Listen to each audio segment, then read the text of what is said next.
Përshëndetje zonja e zotrinj, mirë se vini në Skan Live për gjatë ditës sot më të fokusohemi tek zhvillimet, tek lajmet që kanë të bëjnë me situatën emergjente të krijuar nga përmbytjet e ditëve të fundit, ndërkohë nga sot duket se rreshtet janë ngadalësuar disi, por në anën tjetër janë ulur për njëkohësisht edhe temperaturat.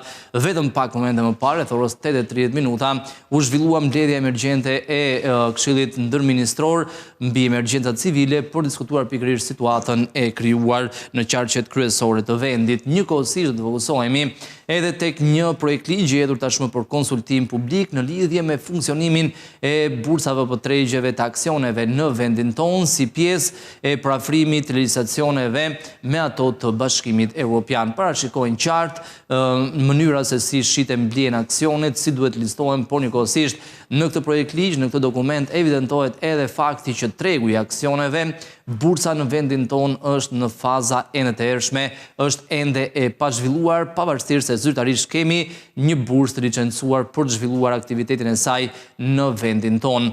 Do të flasim njëkohësisht edhe në lidhje me zhvillimet që kanë të bëjnë me tregun e pasurive të paluajtshme në Shqipëri. Fillimisht kadastra fiskale bëhet fjalë për rreth 2.5 milion prona që duhet hidhen, duhet regjistrohen kadastrën fiskale dhe pastaj i hapet rruga edhe zbatimi të një prej të ardhurave kryesore për pushtetin vendor, që është taksa mbi infrastrukturën. Do të flasim edhe në lidhje me rivlerësimin e pasurive të paluajtshme. Më herët gjatë javës presidenti Begaj ka dekretuar ligjin dhe tashmë ai do të fillojë zbatimin duke nisur nga data 22 janar. Kemi të bëjmë me një shtyrje të afatit fillimit të këtij rivlerësimi me rreth 22 ditë. Megjithatë, sikurse kanë deklaruar shpesh edhe përfaqësuesit e pasurive të paluajtshme, mund të ketë një shtyrje të këtij ligji nëse do të ketë një interes nga ana e qytetarëve. Afati i fundit është 31 dhjetori i këtij viti. Për gjitha këto zhvillime do diskutojmë pak momente më vonë, por fillimisht do të flasim në lidhje me projekt ligjin e hedhur për konsultim publik në lidhje me funksionimin e tregut të aksioneve në vendin tonë. Ndjekim fillimisht kronikën dhe më pas diskutojmë më gjërësisht në studio. Ndryshimet e reja janë propozuar në ligjin që rregullon mënyrën se si blihen dhe merren nën kontroll kompanitë e listuara në Shqipëri. Bëhet fjalë për kompani që shesin aksione publikisht dhe që mund të blihen nga investitorë të mëdhenj, vendas apo të huaj. Me këtë projekt ligj synohet që rregullat shqiptare të bëhen të njëjta me ato të Bashkimit Evropian. Autoritetet thonë se kjo është e nevojshme për të rritur besimin në treg dhe për ta bërë Shqipërinë më tërheqëse për investime. Në thelb, ligji ka të bëjë me mbrojtjen e qytetarëve që zotërojnë aksione, edhe kur kanë pak prej tyre. Nëse një kompani ose investitor kërkon të blejë shumicën e aksioneve dhe të marrë kontrollin, ai duhet u bëjë ofertë barabartë të gjithë aksionarëve dhe me një çmim të drejtë. Një nga ndryshimet kryesore është se nëse blerësi paguan më shumë për disa aksione gjatë ofertës, atëherë i njëjti çmim duhet të paguhet të gjithëve. Kjo bëhet për të shmangur marrëveshje të fshehta dhe për të garantuar barazi. Projekt ligji rritet edhe transparencën. Kushdo që bën një ofertë duhet të shpjegojë qartë se sa paguan, pse është ky çmim dhe si është llogaritur. Vendimi final për pranimin ose jo të ofertës i takon aksionarëve, jo bordeve drejtuese. Autoriteti i mbikëqyrjes financiare merr më shumë fuqi për të mbikëqyrur procesin dhe për të ndërhyrë kur ka abuzime ose situata të pazakonta.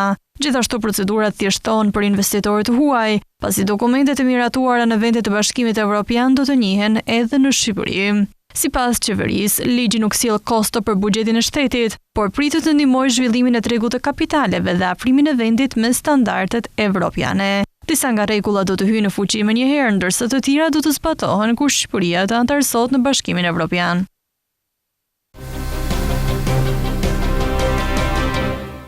Dhe më gjërësisht në lidhje me këtë projekt ligj të hedhur për konsultim publik për sa i përket funksionimit të tregut të aksioneve në vendin tonë, apo siç njihet ndryshe bursa, do diskutojmë me zotin Artur Ribaj, ekspert i tregjeve financiare. Zoti Ribaj, mirëmëngjes, mirë se erdhët. Mirëmëngjes juve. Ishte i domosdoshëm hartimi një projekt ligji që do të kthehet më pas në ligj, i cili do të parafrohet njëkohësisht edhe me direktivat e Bashkimit Evropian. Atëherë, mund të vlerësojmë se është një ndryshim pozitiv, është i nevojshëm bërja e këtij ndryshimi dhe sjell përmirësim të kuadrit ligjor për funksionimin e Albanian Stock Exchange në Shqipëri. dhe për vetë aksionerët e mundshëm potencial, të cilët duhet të marrin pjesë në këtë bursë, por edhe për investitorët. Pra, në të komponentët e vetë, ndryshimet ligjore, vinë për të përmirësuar atmosferën ligjore për funksionimin e bursës. Pra, sjell përmirësim të tyre, edhe në perspektivë për pjesën e antarësimit pasi Shqipëria të jetë pjesë e BE-s në vitin 2030. Pra, në parim është pozitiv ndryshimi i vet. A është i mjaftueshëm kjo gjelet për tu pak? Në këtë linjë disa nenet ligji do të hyjnë në fuqi pasi i tër ligjit miratohet, të tjera sikurse ndoqëm nga kronika do të hyjnë në fuqi kur Shqipëria të jetë pjesë e Bashkimit Evropian. Megjithatë, zoti është interesante këtu se çfarë pjesë do të hyjë në fuqi tani dhe çfarë kur ne jemi pjesë e Bashkimit Evropian, pasi në momentin kur pra mund se çfarësi e sjell për ta elaboruar më tej pak për tej kronikës suaj, me fjalë dhe çfarë u shoh me interes është zgjerimin dhe mundësitë që u jepet gjithë atyre që jetojnë në Bashkimin Evropian për evidentimin dhe kontrollin e dokumentacionit për qenë investitor në bursën Albanian Stock Exchange, ALSN. Pra, në qoftë më parë duhet kishe një procedurë më të gjatë, kontrolli, verifikimi e tjerë, tani do të merret mirëqen gjithë pjesa e njohjes së tyre për të investuar, për të blerë titull financiar në bursë. Ndërkohë që pjesa e lehtësirave që vinë pas antarësimit në BE, atëherë do të krijojë mundësinë që ato kompanitë e listuara në bursat e vendeve të Bashkimit Evropian të kenë akses më të madh për të thithur investitorët dhe për të tregtuar aksionet e tyre edhe në Shqipëri pa procedura, pa kaluar në procesin e miratimit. Gjithashtu do të rriten kërkesat raportuese të vetë AMF-s në drejtim të autoriteteve europiane dhe gjithashtu do të mundësoj, pra një element shumë i rëndësishëm kjo që është parë si pozitiv te ky ligj, që të krijohet aksesi dhe informacioni që ti ke për listimet dhe titujt financiar të ALSE-s të mund të ishin edhe në platformat e Bashkimit Evropian. Gjë e cila, për ta thënë të vërtetën, nuk do të jetë tani në funksion. Pra këtë mundësi promovimi të tyre do të lihet vetëm pasi Shqipëria të jetë pjesë e Bashkimit Evropian, sepse kjo është vetëm për vendet anëtare të Bashkimit Evropian. Si funksionon zakonisht, zotëri Baj, në lidhje me këtë të fundit që ju thatë, ku ne jemi pjesë, supozojmë gjithmonë në 2030-ën, ALSE-ja, bursa që ne kemi por ende nuk po ndez, duhet të antarësohet njëkohësisht në rrjetin e tregjeve pan-europiane, në mënyrë që informacioni të shpërndahet në kohë reale.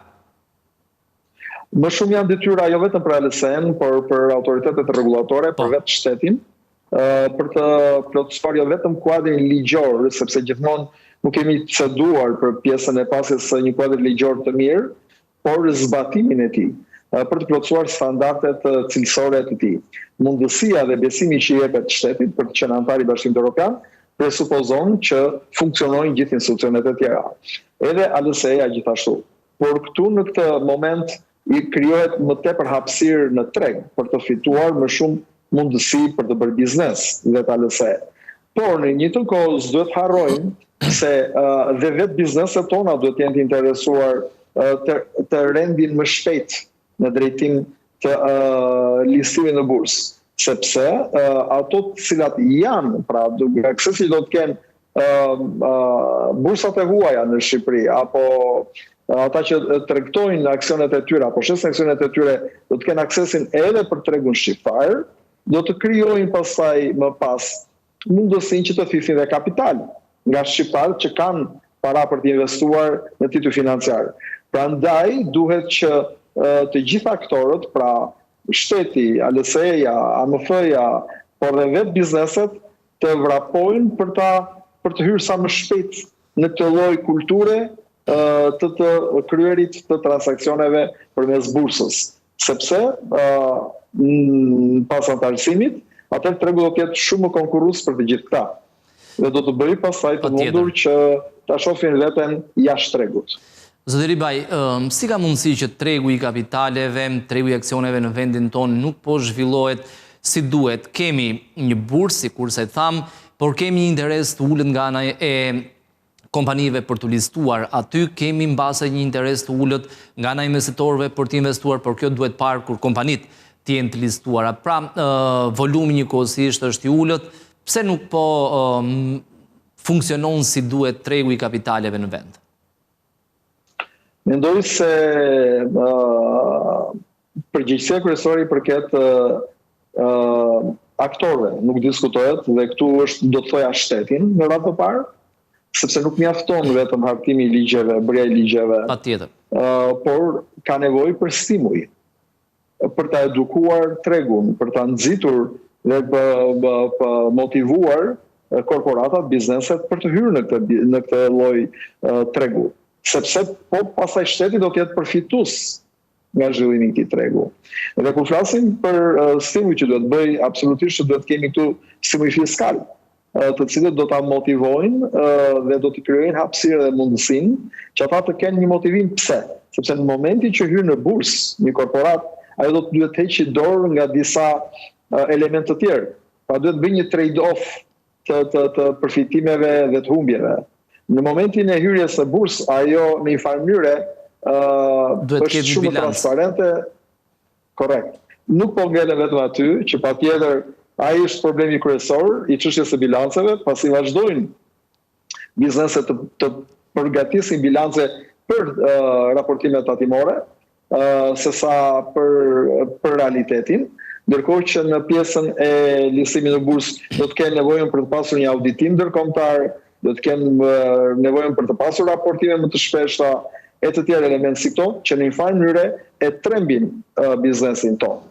Por nga ana tjetër, vetë biznesi ka motivimin dhe interesimin sepse do ta marrë me kosto dhe përfitim më të ulët borxhin dhe me afate më të gjata se sa është sot përmes bankave.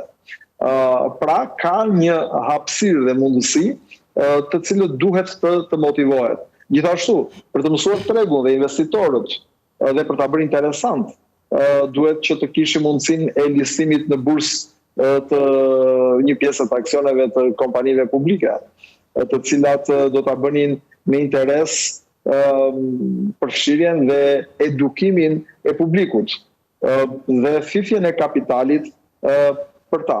Jo të ngelemi thjesht edhe vetë korporatat publike marrin borxh tek bankat, apo kemi variante të tjera të financimit të tyre. Por nëse do të fillonim të mësonim vetë strukturat e ALS-s, funksionimin dhe kontrollin mbi që duhet të ushtrojë veprimtarinë AMF-ja dhe jo thjesht vetëm harto ligje, por edhe e provo dhe testo, dhe sepse të kalibron eksperiencën, por njëkohësisht edukojmë tregun dhe ata që quhen këshilltar financiar, brokera, por edhe investitorët, duke u mësuar në një treg më solid dhe më me pak risk siç janë aksionet e kompanive publike, atëherë do të krijonte mundësinë e krijimit të gjithë kësaj kulture për funksionimin e bursës. Pra unë do të shikoja përgjegjësinë kryesore tek shteti. Pastaj do të thoja problemin që kanë vetë bizneset dhe korporatat. Nuk e kanë kuptuar ende dhe ato që kanë kuptuar nuk e shikojnë me interes sepse kanë të tjera çështje që të mos përfshihen në bursë. Duhet të bëj shteti pikërisht hapin e parë, zotëri Baj, në kuadër të përgjegjësive që shteti duhet ketë për të mbështetur tregun e kapitaleve. Për shembull, pak vite më parë, kur bëri hapat e para edhe ALS-ja, u diskutua që ndarja e OSHE-s, që është ndarë në 3 kompani të tjera, mund bëjë në bursë. Pati diskutime, por nuk u bë. Mbase është momenti tani që një shembull i tillë pra hapi parë tjetër pikërisht nga një kompani publike, apo mbase edhe krijimi i një kompanie tjetër shtetërore të re, e cila shumë mirë mund të listohet aty dhe jepet shembull. Të tilla shembuj ka pasur edhe në vende të tjera. Korrekt. Pikërisht është qëndrojmë, jemi me hapa në vonesë në këtë lloj drejtimi. Shembuj kemi të Serbisë që ka aplikuar këtë gjë, por edhe vende të tjera të cilat kanë mundësuar tregtimin përmes dhe çuar në drejtim të bursës për tregtimin e aksioneve të kompanive publike. Kemi mundësi plot dhe ke kompani publike të cilat ose janë borxh ndaj shtetit ose marrin borxh në banka, për të pas mundësinë e financimit të nevojave për kapital. Kur ndërkohë, duke vendosur duke shtuar në tregtimin e tyre, do të ndihmojmë edhe për transparencën e tyre dhe për kontrollin e tyre financiar, sepse do të ketë disa kërkesa të tjera shtrënguese dhe publiku do të jetë në sensitiv. Pra që sa nuk e shikoj që shteti të vendosi aksione, të tregtoj aksione të kompanive të veta publike, e mendoj që nuk e ka interesin për ta mbështetur funksionimin e saj. Vim me këto ndryshime ligjore më shumë për të qenë në përputhje me akuis komuniter të Bashkimit Evropian si pasojë e efektit të nevojës për të qenë pjesë e përputhjes së legjislacionit për antarësimin në BE, se sa realisht do të ketë ndryshime. Pra vazhdojmë të qëndrojmë në funksionimin në letra të tyre, por njëkohësisht edhe vetë strukturat drejtuese të ALS-s duhet të jenë shumë më tepër aktive për të kërkuar dhe për të ngritur zërin në drejtim të kërkesave për të mbështetur dhe për të zhvilluar këtë treg. Nga zhvillimi i tregut të titujve financiar, tregtimit të tyre, e kemi thënë edhe tjetër, përfitojnë të gjithë. Në fund fare përfiton shteti më shumë nga të gjithë të tjerët. Dhe absolutisht e bën me interes edhe për fifjen e kapitalit të huaj dhe në veçanti patjetër të diasporës, të cilët kanë më tepër njohuri, janë të mësuar me titull financiar dhe e njohin atë dhe e përqafojnë më shumë funksionimin e tyre. Por aktorët në vend nuk bëjnë mjaftueshëm për ta çuar dhe për ta bërë realisht aktive. Përfitimet kam përshtypjen janë për gjithë, sepse volumi që tregtohet në bursa, marr shembull qoftë në rajon, por edhe më gjërë e kalon me disa fish prodhimin e brendshëm bruto të një vendi, pra bëhet fjalë për shifra jashtëzakonisht shumë të larta, gjithmonë nëse funksionon siç duhet. Po, patjetër.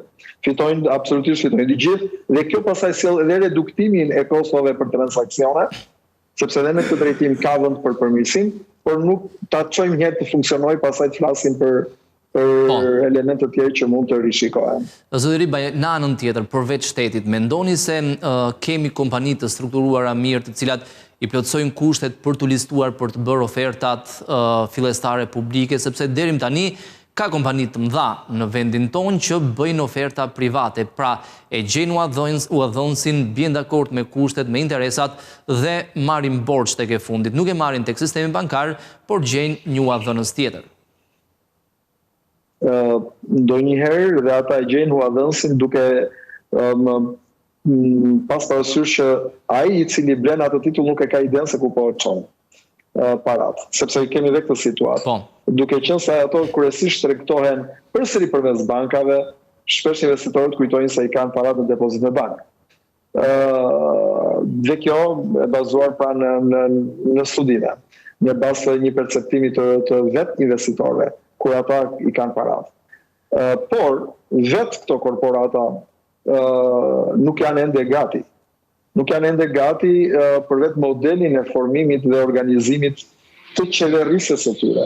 Pra flasim në Shqipëri për korporata të cilat vazhdojnë të njihet pronari, pra biznese që thirren me emrin e pronarit. Dhe jo me emrin e korporatës dhe me emrin e kompanisë. Dhe të ketë, pra flasim për biznese, dhe këtu e kam fjalën për biznese më të mëdha, nuk po zbres tek SME, po për korporatat, të cilat nuk kanë struktura qeverise, por në struktura qeverise, pronari i biznesit vendos vjerrin, gruan, djalin, vllajin, kunatin, jam vetë prapë. Dhe përsëri dhe ata, duke ditur që kapacitetet dhe eksperiencat janë të kufizuara, përsëri ata presin nga vetë pronari çfarë do t'ju thotë. Në një farë kuptimi, ne po të vëmë re dhe ndryshimet ligjore që propozojnë, u jepet fuqi më shumë aksionerit krahasuar me bordin, pra ne vazhdojmë teorikisht të përputhim gjërat. Sepse kjo është për modelin e të bërit biznes në vendin e Bashkimit Evropian, ku flasim për korporatat e mëdha, ku bordet janë realisht dalin nga kontrolli i aksionerit. Kurse ne këtu bordet i kemi inekzistente. dhe borde në institucione, jo më për borde me korporata. Pra, nuk e kuptojnë se ku qëndrojnë dhe kush janë përgjegjësitë e tyre ligjore, se nëse do t'i pyesësh çfarë përgjegjësish ligjore ke, absolutisht që ata janë të ekspozuar. Pra ndaj, kjo lloj kulture që ekziston te korporatat tona e bën të vështirë që ata të shkëputen nga modeli i vjetër. E prandaj gjithmonë i ngelet shtetit, nuk them që thjesht qeverisë, dhe kur them shteti kemi parasysh çfarë nënkuptojmë, sepse ke dhe palët të tjera, vetë parlamenti me pozitë dhe opozitë është institucioni më i lartë që duhet të ndikojë në këtë drejtim, pjesë e shtetit. Dhe duhet realisht të kërkohet dhe të vendoset për ta zhvilluar për të ecur përpara. Nuk mund të ngelet më Shqipëria në këtë lloj prapambetje në drejtim të tregjes financiare që vazhdojnë ta lënë. Ndonjëherë duke qenë se edhe nuk i kuptojmë, kur flas nga këta që kanë fuqi vendimarrëse, por edhe sepse shikojmë zgjidhje të përkohshme dhe nga ana tjetër bankat vazhdojnë të kenë interesin e tyre në mbajtjen e këtij biznesi brenda tyre. Është forma e vetme institucione të tjera që të funksionojnë. Vetë çështja e pronësisë e të ALS-së e bën. Është forma e vetme, zotëri Baj, duhet thoja, ku bizneset mund gjejnë një financim nëse do të ketë një treg kapitalesh, treg aksionesh, patjetër që është një alternativë me kosto kam shtypjen shumë të ulta. Dhe jo vetëm me kosto më të ulta, por me qëndrueshmëri në kohë. Se një prej problemeve që kanë bizneset në procesin e kredimarrjes është afati i kredisë, i shlyerjes së tyre. Dhe kthimi i këtyre parave normalisht sipas afateve apo shtrëngimeve që do t'i bëjë banka në kushte të caktuara. Po të vëmë re një prej elementeve që është përmirësuar në këtë ndryshim ligjor, për të cilin po diskutojmë, është bllokimi i tregtimit të tyre në rast se shikojnë destabilitet. Pra flitet për stabilitetin financiar në vend. Pra ka autoriteti dhe është gjë shumë e mirë që dhe autoriteti AMF-s janë rritur kompetencat për të ndërhyrë më shumë në drejtim të ruajtjes së stabilitetit dhe qëndrueshmërisë. Gjë që nëse jemi në rastin e një banke, banka përkundrazi do ta përshpejtojë marrjen e duke kërkuar biznesit korporat zhvillimin e kredisë ose shtrëngimin më tepër të kushteve apo procedimin më tej, sepse flitet për një të vetëm dhe jo për një treg. Pra fuqia, pra vetë korporata do ta kuptojnë apo bizneset në Shqipëri do ta kuptojnë që janë shumë më vulnerabël karshi bankave kur marrin kredi, sesa do të ishin në kushtet e marrjes dhe tregtimit të nënfifjes së kapitalit përmes bursës. Zotëri Baj, por ndonjëherë kjo është varet se kush thotë, sa me kë komunikojnë, sa din të kuptojnë ata bordi familjar që ata kanë, apo shok e miq. Zotëri Baj, njëkohësisht, sepse zhvillimi i tregut të kapitaleve kërkon angazhimin e shumë aktorëve të tjerë përveç kompanive, bursës, bankave. Në anën tjetër, jemi gati ose duhet mbështesim njëkohësisht në sakt edhe kompanitë e tjera, aktorët e tjerë, sigurisht se mund të jenë brokerat, mund të jenë kompanitë cilat hartojnë ofertën fillestare publike, ato që auditojnë, sepse të gjithë duhet të angazhohen.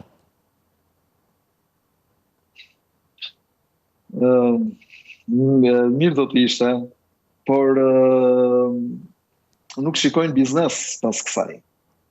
Nuk ka fitime. Po, pra përderisa nuk shikojnë që aktori kryesor, shteti, do ta mbështesi,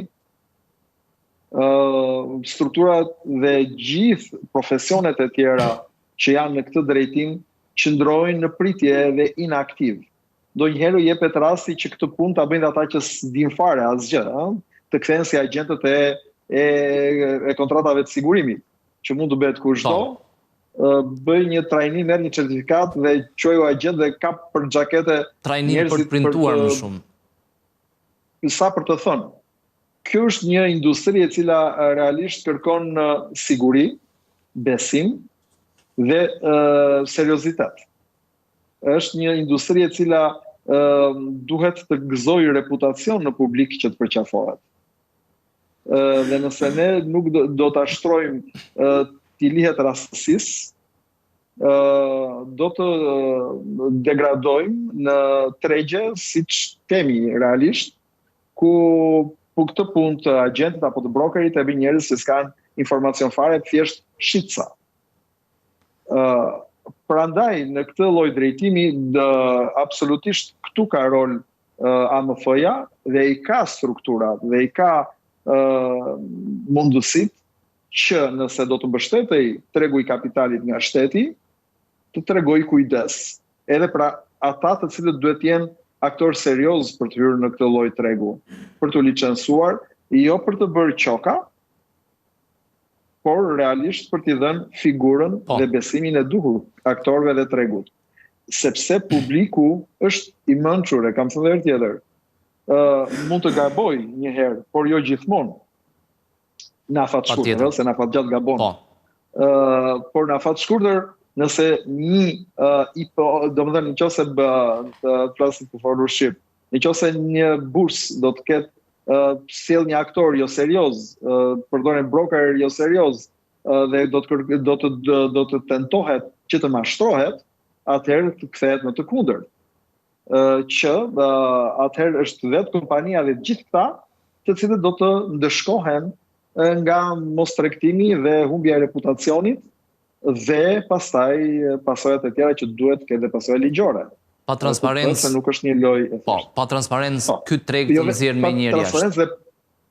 Dhe pa profesionalizëm, absolutisht t'je humbet dhe del jashtë. E për më tepër, kur flasim drejt antarësim të Shqipërisë në Bashkimin Evropian, do të hyjnë konkurrent dhe profesionistë të përgatitur, të cilët vinë me struktura dhe kuptohet do mund të nxjerrin jashtë lloje. Dhe ndonjëherë është për të ardhur keq zoti Ribaj që vetëm Shqipëria bashkë me Kosovën nuk ka një treg kapitalesh në rajon, madje edhe Bosnia Hercegovina me 100 probleme e ka një treg funksional të aksioneve. Dhe për ta përmbyllur bisedën zoti Ribaj, mendoni se sikurse pritet ndodh me sektor të tjerë të ekonomisë tonë, është shansi i fundit edhe për tregun e kapitaleve që të funksionojë pikërisht për shkakun që se Shqipëria do të jetë pjesë e BE-s së shpejti, shpresojmë në 2030. Po, unë jam i sigurt që do të funksionojë, shqiptarët do të jenë pjesë e blerjes dhe shitjes së titujve financiar, pra në krahun e investitorëve. Për këtë jam i sigurt që do ta përqafojnë, biles një pjesë e tyre janë edhe tani, edhe sot kanë investuar dhe e njohin këtë lloj industrie. Problemi qëndron tek funksionimi i institucioneve shqiptare të tregut të kapitaleve, të cilat ngelen brapa dhe mund të dalin nga tregu.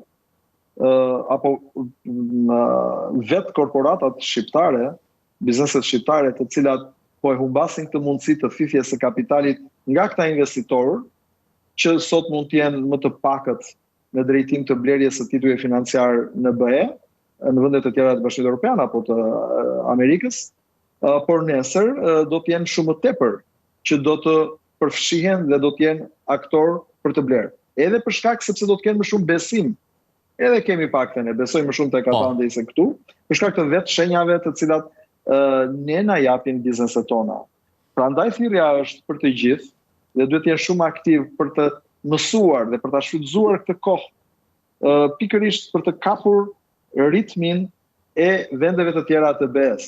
Dhe procesi i antarësimit në BE nuk është thjesht të bësh ligje, por është qasje e kulturës, e përgatitjes dhe e të testuarit dhe kalibruarit të sjelljeve të tua për të integruar në këto tregje. Përndryshe do kthehesh në i shfrytzuar. Dhe prandaj shansi dhe kush i ndjek dhe dëgjon dhe do të reflektoj, është mirë që të filloj për ta marrë dhe për të përfshirë. Ndryshe, 2030 do të vi me të fituar dhe të humbur. Ata që din do fitojnë, ata që nuk din dhe nuk e ka kapur ritmin do të jenë të humburit.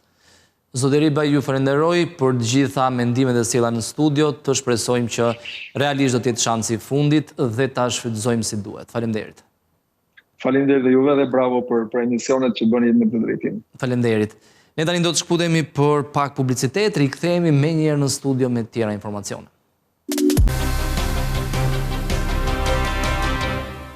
Do të shohim tani edhe ecurinë e tregjeve për gjatë ditës së sotme që është sesioni I fundit për këtë javë. Fillimisht do të nisim me tregun e brendshëm valutor ku vjet rejnë tendencë në rritje, si e dollarit ashtu edhe euros në raport me lekun. Fillimisht moneda e gjelbërt për shkak të forcimit në tregje ndërkombëtare është rritur lek në raport me lekun, ka fituar 300 darka si në blerje ashtu edhe në shitje. Sipas Agjencisë së Këmbimit Valutor Iliria 98, dollari blihet me 82.3, shitet me 83.3 lek. Euro blihet me 96.1, shitet me 97 lek. Euro ka fituar 100 dark në blerje, krahasuar me ditën e dieshme, duke shfaqur në këtë mënyrë shenja për një korektim të lehtë. Në anën tjetër nuk ka ndryshuar në shitje në nivelin e 97 lekëve. Franga zvicerane blihet me 102.9, shitet me 104 lek, ndërkohë paundi britanik gjithashtu është rritur lek në raport me lekun, blihet me 110.4, shitet me 111.4 lek. Dollari kanadez blihet me 59.2, shitet me 60.4 lek. Dollari australian ka një qëndrueshmëri, blihet me 54.8, shitet me 55.8 lek. Jeni japonez gjithashtu vijon qëndrueshmëri në raport me lekun, blihet me 0.5, shitet me 0.54 lek. Ndërkohë lira turke blihet me 1.86, shitet me 1.96 lek dhe juani kinez është gjetur pra nivelit të 11 lekëve në blerje, ndërsa shitet me 11.81 lek. Kjo ishte ecuria e tregut të brendshëm valutor në mëngjesin e sotëm, sipas Iliria 98, ndërkohë në tregje ndërkombëtare, investitorët vijojnë të jenë fokusuar tek zhvillimet që kanë të bëjnë më së shumti me gjeopolitikën, sidomos me Groenlandën.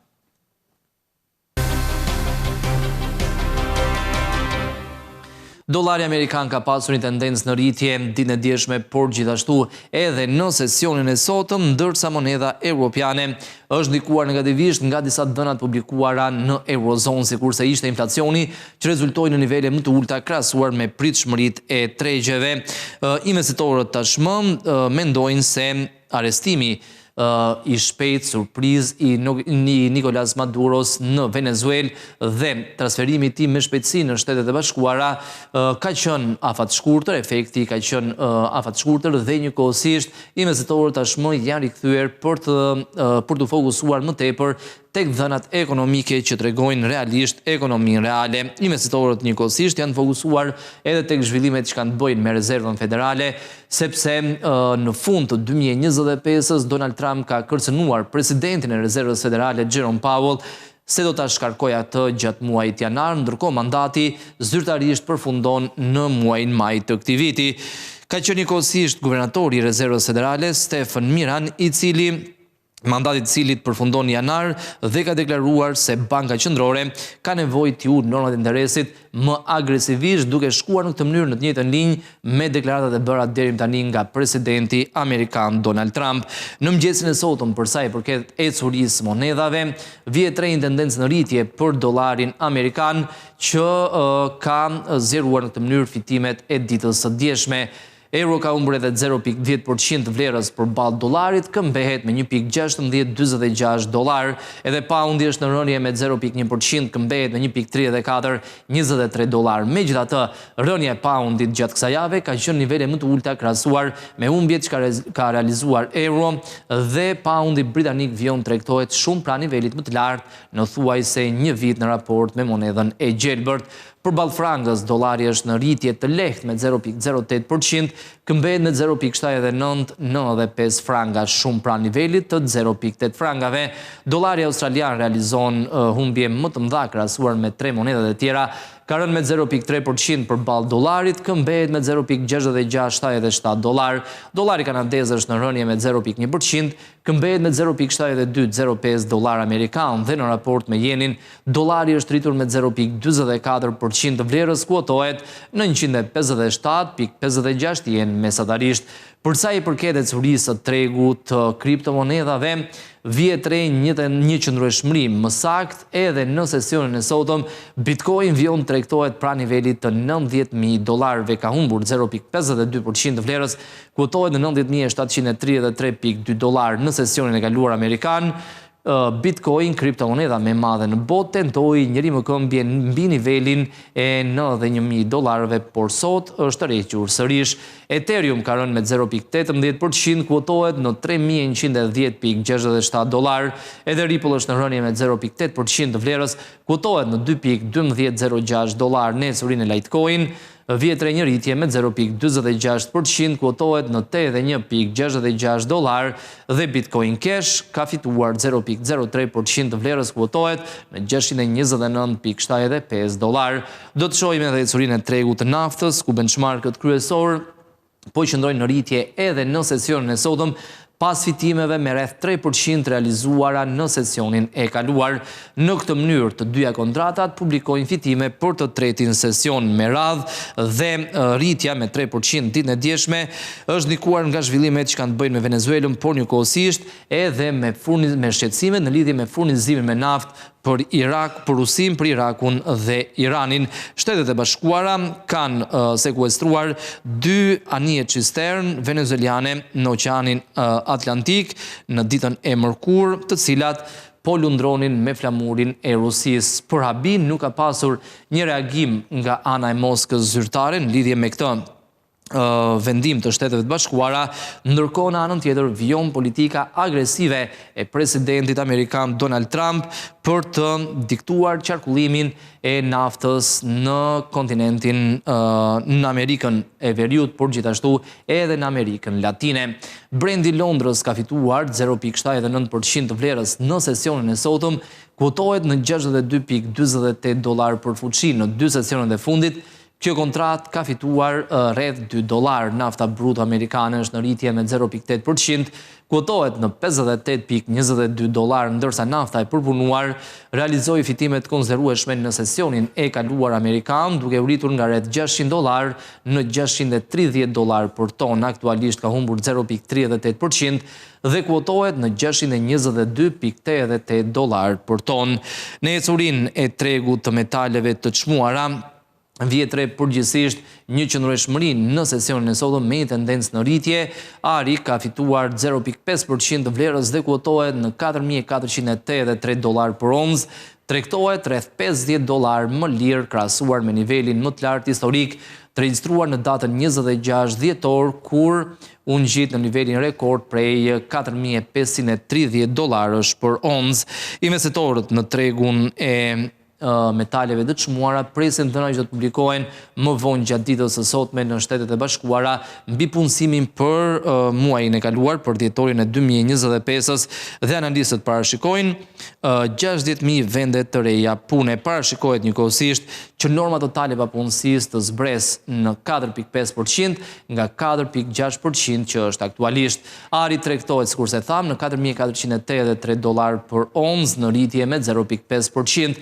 Argjendi ka fituar 3.06% të vlerës, kuotohet në $77.44 dhe platini është rritur me 1.33% dhe kuotohet në $2297.7 për onzë. Përsa i përket ecurisë së tregut aksioneve, shumica e bursave në kontinentin evropian publikojnë fitime në këto momente. Në sesionin e fundit të javës, investitorët janë të fokusuar tek zhvillimet që kanë të bëjnë me Groenlandën. Presidenti amerikan Donald Trump shpeshherë ka shprehur dëshirën për aneksimin e këtij rajoni që e cilëson tepër strategjik për sa i përket sigurisë kontinentit evropian, por gjithashtu edhe të Shteteve të Bashkuara të Amerikës.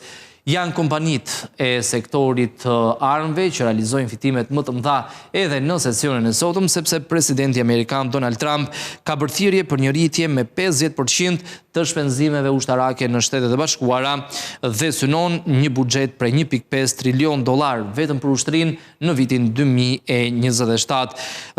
Deklarata është bërë nëpërmjet një postimi në Truth Social në sesionin e kaluar.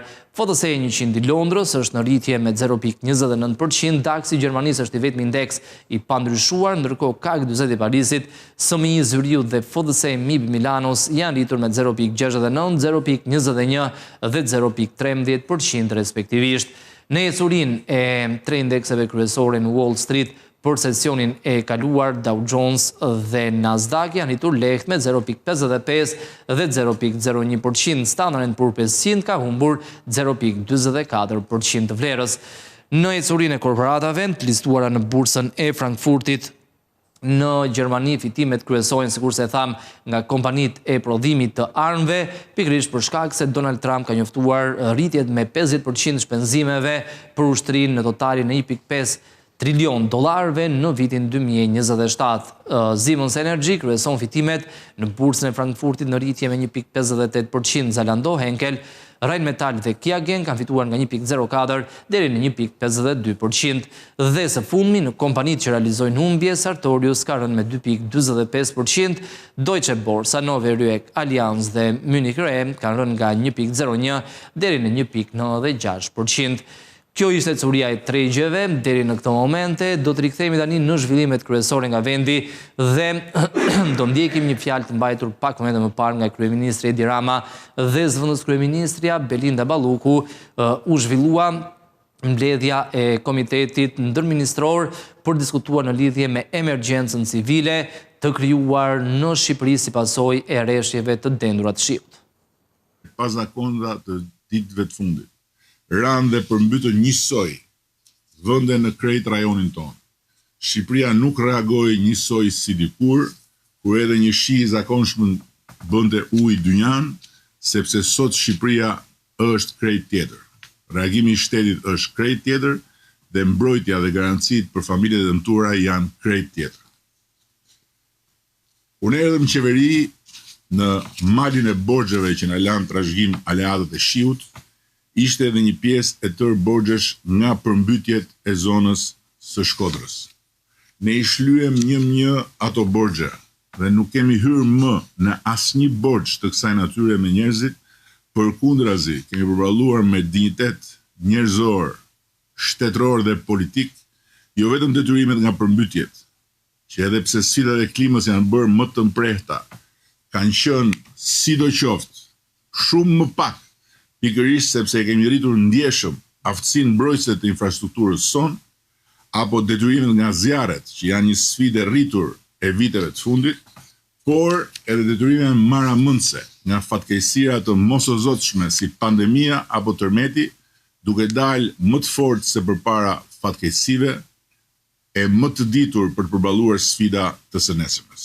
Kështu që sot dua t'i siguroj edhe të dëmtuarit e kësaj here se ne do të qëndrojmë me të njëjtin dinjitet njerëzor, shtetëror dhe politik, çdo detyrim ndaj tyre, qoftë për banesat, qoftë për gjën e gjallë.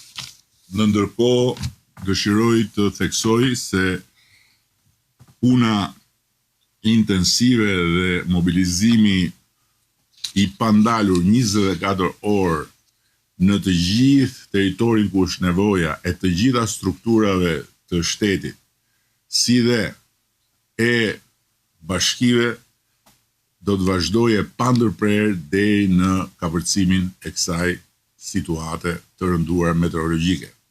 Dhe nga ana tjetër, dua t'u them të gjithë deputetëve të shumicës qeverisë të pranishëm në këtë mbledhje përmes Zoomit që të jenë të angazhuar edhe sot, edhe nesër, edhe pasi momenti i vështirë të jetë kapërcyer pranë njerëzve, me njerëzit dhe për njerëzit.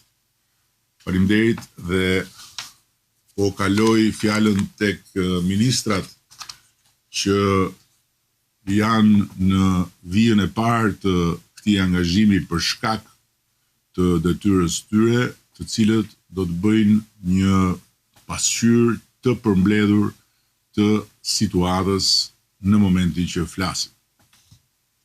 Ministria e Infrastrukturës dhe Energjisë. Mëngjes të gjithëve.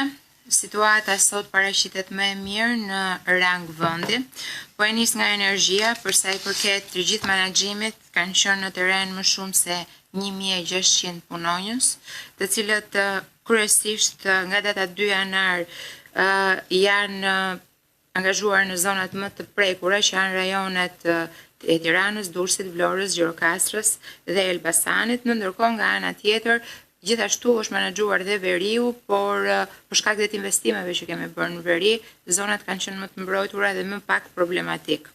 Duke pasur parasysh dhe ndryshimin e kushteve atmosferike dje në zonat malore, qofshin këto të veriut apo të verilindjes, kemi pasur disa shkëputje në zonën e Kuksit apo zonën e Librazhdit, por që të gjitha janë kthyer në funksion në kohë rekord.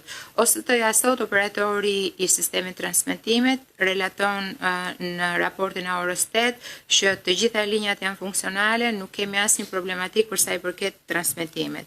Ndërkohë, për sa i përket tensionit të mesëm dhe tensionit të ulët, duhet kemi parasysh që gjatë ditës së djeshme që ka qenë edhe dita kulmore e problematikave për sa i përket kushteve atmosferike, kemi arritur një total të ndërprerjes për 38.731 abonent. Kaq kanë qenë defekte duke e krahasuar me totalin e të gjithë abonentëve që shkon deri në 1 milion. Ndërkohë që gjatë ditës së sotme është ulur numri, kemi vetëm 19.175 abonent në këto momente pranë raportin e orës 8 pa energji, të cilët ndahen në urban 4.786, në rural 10.030, ndërkohë që në rural i thellë 4.359 abonent. Synohet që në orët në vazhdim të gjitha këto të rikuperohen. Përsa i përket në stacioneve, janë të gjitha funksionale në rang vendi përveç 2 stacioneve të cilat kanë akoma prezencë të ndjeshme të ujit, do të thoja që është ai i Kafarajt dhe i Poçemit. Megjithatë, me rënien e nivelit të Vjosës, shpresojmë që shumë shpejt të dyja në stacionet, pasi të pastrohen dhe të krijohen gjithë kushtet e sigurisë, të vendosen në funksion. Përsa i përket kaskadës, kaskada ka pasur prurje të cilat mund t'i quajmë rekord, kemi arritur edhe 3.000 metër kub për sekond në liçenin e Fierzës, gjithashtu ka pasur prurje 2.500 metër për sekond në liçenin e Komanit. Kuota e liçenit të Fierzës, sipas raportimeve të orës 8, ka arritur në 289.77 metra, prurjet në këto momente kanë rënë, janë 1.500 metër kub për sekond, ndërkohë që punojnë, nuk kemi bën punë asnjë nga agregatët, duke ruajtur kështu nivelin. Përsa i përket Komanit, kuota ka arritur në 173.27 metra, prurjet në këto momente janë 950 deri në 500 metër kub për sekond, ndërkohë që kemi një agregat në punë, ndërkohë që në vallën e Dejës kuota ka arritur 74.94 metra, prurjet në këto momente janë nga 690 deri në 60 metër kub për sekond. Kemi prurjet kontrolluara tashmë pa asnjë problematik për hapjen e portave, ndërkohë janë në punë të 5 agregatët.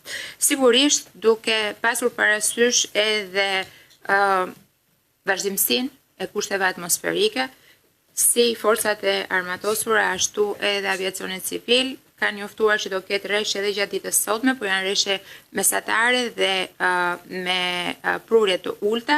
Nga ana tjetër ne presim që gjatë mesnatës sonte të ketë një agravim të rreshtjeve, por kuotat na lejojnë që të menaxhojmë gjithë situatën duke mos shkarkuar pra në mënyrë pa kontrolluar në fushë kodër. Përsa i përket akseve rrugore, akset rrugore janë të gjitha funksionale. I referojmë këtu akseve kombëtare, jemi në dieni gjithashtu që ka pasur problematika në akset rurale të cilat mirëmbahen kryesisht nga bashkitë, ka pasur një angazhim për të ndihmuar edhe bashkitë nga autoriteti rrugor shqiptar dhe nga të gjithë kontraktorët.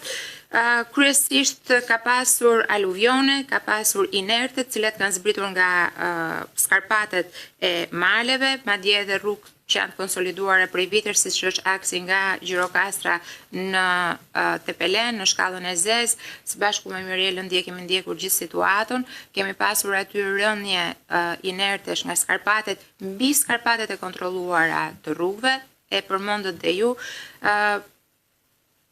Fakti që kemi pasur shumë zjarre, fakti që ka mungesë bimësie në zonën e jugut e ka bërë shumë sfiduese situatën për mirëmbajtjen e rrugëve, megjithatë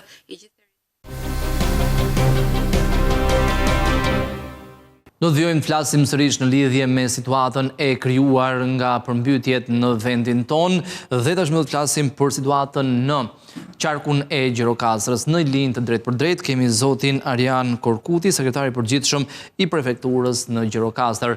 Zoti Korkuti, përshëndetje, mirë se erdhët. Përshëndetje. Si është situata? Faleminderit. Si është situata ditën e sotme? Atëherë, ditën e sotme situata është e qetë në qarkun Gjirokastër. Aktualisht që flasim, kanë filluar rreshjet e të borës edhe në qytetin e Gjirokastër, edhe në qytet.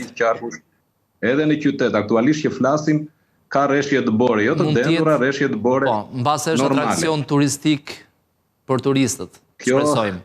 E kompenson një farë mënyrë dëmin. Pas kësaj situate, shpresoj që atraksionet turistike, domethënë, ta gjallërojnë edhe çik atë jetën pas kësaj situate që ne përjetuam. Situata aktuale në qarkun Gjirokastër është e qetë, vazhdon të jetë e qetë e menaxhueshme. Prefekti i qarkut në rolin e kryetarit Komisionit Mbrojtje Civile po menaxhon dhe po bashkërendon të gjitha veprimtarinë e institucioneve të njësive vendore që veprojnë në qark për menaxhimin sa më mirë të situatave emergjente. Jo më larg se dje është thirrur një mbledhje jashtëzakonshme e Komisionit të Mbrojtjes Civile të qarkut, ku në këtë mbledhje ka marrë pjesë zëvendëskryeministri dhe ministra e Infrastrukturës dhe Energjisë zonja Belinda Balluku, ministri i Arsimit dhe deputete e qarkut zonja Mirela Kumbaro, si dhe deputete e qarkut, kryetarët e bashkive dhe të gjitha institucionet që marrin pjesë në Komisionin e Mbrojtjes Civile. Nga ana e zëvendëskryeministres është kërkuar me forcë marrja e të gjitha masave, menaxhimi i situatës pas përmbytjeve të mëdha që pati dhe pas të gjitha asaj situate që sollën rreshjet në qarkun e Gjirokastër, po sidomos në bashkinë Gjirokastër. Ajo i mëshoi fort kryetarëve të bashkive, drejtuesve të institucioneve për të pasur një plan të qartë evakuimi, sepse gjithmonë në situata të tilla jeta e banorëve është prioritet. Biznesi është prioritet, prona private është prioritet. Aktualisht, në qarkun Gjirokastër, po e nis nga situata më e vështirë, është një qark malor kodrinor, kur situatat e më të mëdha gjithmonë sa kemi rreshje janë ato të rrëshqitjeve. Aktualisht, në qarkun Gjirokastër kemi 13 familje të evakuara.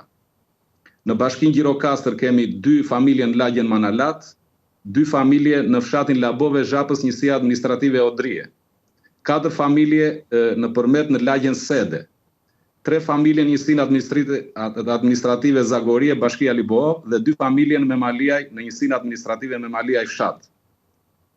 Akset rrugore, aktualisht që flasim, aksi rrugor përmet 3 urat, pranë fshatit Petran është bllokuar qarkullimi që dje në mbrëmje për shkak të rrëshqitjes së një pjese të trupit të rrugës dhe është e pakalueshme. Ndërkohë që nga informacionet e fundit që kemi, firma kontraktore e mirëmbajtjes është në vend, po merr të gjitha masat për të bërë aksin të aksesueshëm për qytetarët. Aksi kombëtar Tepelen Gjirokastër në vendin e quajtur Shkalla e Zez, pra fshatit Hormov, sensi i kalimit është me një kalim për arsye të rënies së inerteve, të shkarjes së dherrave dhe po monitorohet nga strukturat e emergjencave civile, policia e shtetit dhe policia rrugore. Akset rurale. Për akset rurale mund t'ju them se po punohet në njësinë administrative Antigone, bashkia Gjirokastër, për dëmtimin e një ure të vogël e cila bën të mundur lidhjen e 3 fshatrave, Tranoshisht, Saraqinisht dhe Krin. Në njësinë administrative Lunxhëri, në bashkinë Gjirokastër, po punohet dhe po pritet të bjerë niveli i ujit për të riparuar rrugën që çon drejt fshatit Doksat, pasi aktualisht është e bllokuar. Është hapur rruga e fshatit Tërbujt në njësinë administrative Odrije, pasi ka pasur shkarje të dherrave, rënje të inerteve dhe aluvione të shumta, dhe me ndihmën e forcave të armatosura është bërë mundur hapja e këtij aksi. Mund t'ju them aktualisht, duke qenë se pak më parë përmendëm që në qarkun Gjirokastër ka filluar bora që ditën e djeshme në zonat malore, kemi të bllokuara akset rurale të tilla si në njësinë administrative Frashër, përmet është e bllokuar. Njësia administrative Zagorie dhe Pogon, njësia administrative Zagorie, Bashkia Libohov, njësia administrative Pogon, Bashkia, sepse janë dy njësia administrative që lidhen në bashki të ndryshme, janë të bllokuara. Në bashkitë e Pelen, njësia administrative Kurvelesh është e bllokuar nga Bora. Dhe në njësinë administrative Picar, Bashkia Gjirokastër, fshati Golem është i bllokuar nga Bora. Në lidhje me nivelin e ujit në lumin Vjosa, në pikmatjen me Maliaj, nga informacionet e ditës së sotme, niveli është 3.8 metra, kurse në pikmatjen nivelit përmet është 2.5 metra, çka tregon që Vjosa ka rënje të konsiderueshme të nivelit, sepse kjo kondicionon edhe situatën në bashkinë Fier, në qarkun Fier dhe në qarkun Vlorë. Pra kjo mund përkthehet një lajm i mirë për zonën fushore të Vjosës, përkatësisht në Fier. Po. Do me thënë, aktualisht që flasim, niveli është drejt rënjes. Që është një lajm shumë i mirë. Për sa i përket situatës energjetike në qarkun Gjirokastër. Zonat malore, njësitë administrative malore, të cilat ne i përmendëm që janë të bllokuara për shkak të dëborës, në bashkinë Gjirokastër, aktualisht pa energji janë fshatrat Golem në njësinë administrative Picar, Gjat, Karjan dhe Kakos në njësinë administrative Lungëri. Po punohet nga ekipet e OSHS të cilat janë në terren, po për shkak të kushteve shumë të vështira, ju dje besoj keni ndjekur edhe operacionin që u zhvillua me forcat e armatosura për furnizimin me energji të njësisë administrative Lungëri. Në Zagorie, në njësinë administrative Libohov, njësia administrative Zagorie është pa drita. Gjithashtu edhe njësia administrative Pogon në bashkinë Dropull. Kemi mungesë të energjisë elektrike në disa fshatra të përmetit, Gostivisht, Ogren, Frashër, Zalavan e të tjerë. Gjithsesi, është për të përmendur fakti se të gjitha strukturat e emergjencave civile, forcat e batalionit të dytë këmbësorisë në Gjirokastër, forcat dhe të gjitha mjetet e bashkive janë në terren për normalizimin sa më shpejt të situatës të krijuar si rrjedhoj e rreshjeve të 2 ditëve të fundit. Aktualisht situata është e qetë, është në kontroll pavarësisht të rreshjeve të borës që kanë filluar, nuk kemi njoftime të tjera në qendrat administrative në zonat urbane, por domethënë jemi në kontakt drejt për drejt me drejtoritë e emergjencave civile, me të gjitha strukturat e bashkive, me Agjencinë Kombëtare të Mbrojtjes Civile që në çdo rast të menaxhojmë situatat që mund të krijohen si pasojë e këtyre rreshjeve.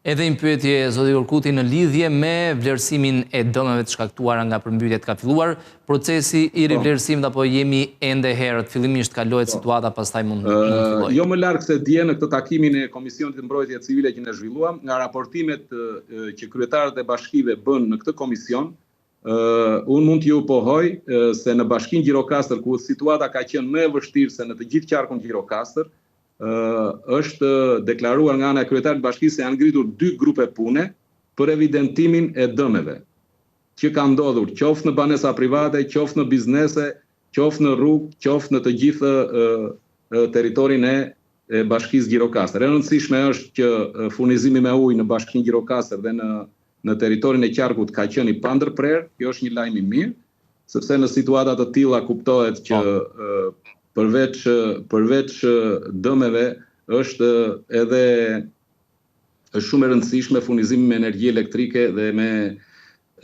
gjithashtu nga ana e zëvendës kryeministres në takimin e Komisionit Mbrojtje Civile është thënë qartë që qeveria shqiptare ka një fond rezervë dhe pasi të kryhet procesi i evidentimit dhe i konstatimit të dëmeve, do të shpërblehen si banesat private, si njerëzit dhe si bizneset, do të shpërblehen mbi bazuar në ligj dhe mbi dokumentacionin që do të krijojnë të gjitha njësitë vendore në qarkun Gjirokastër.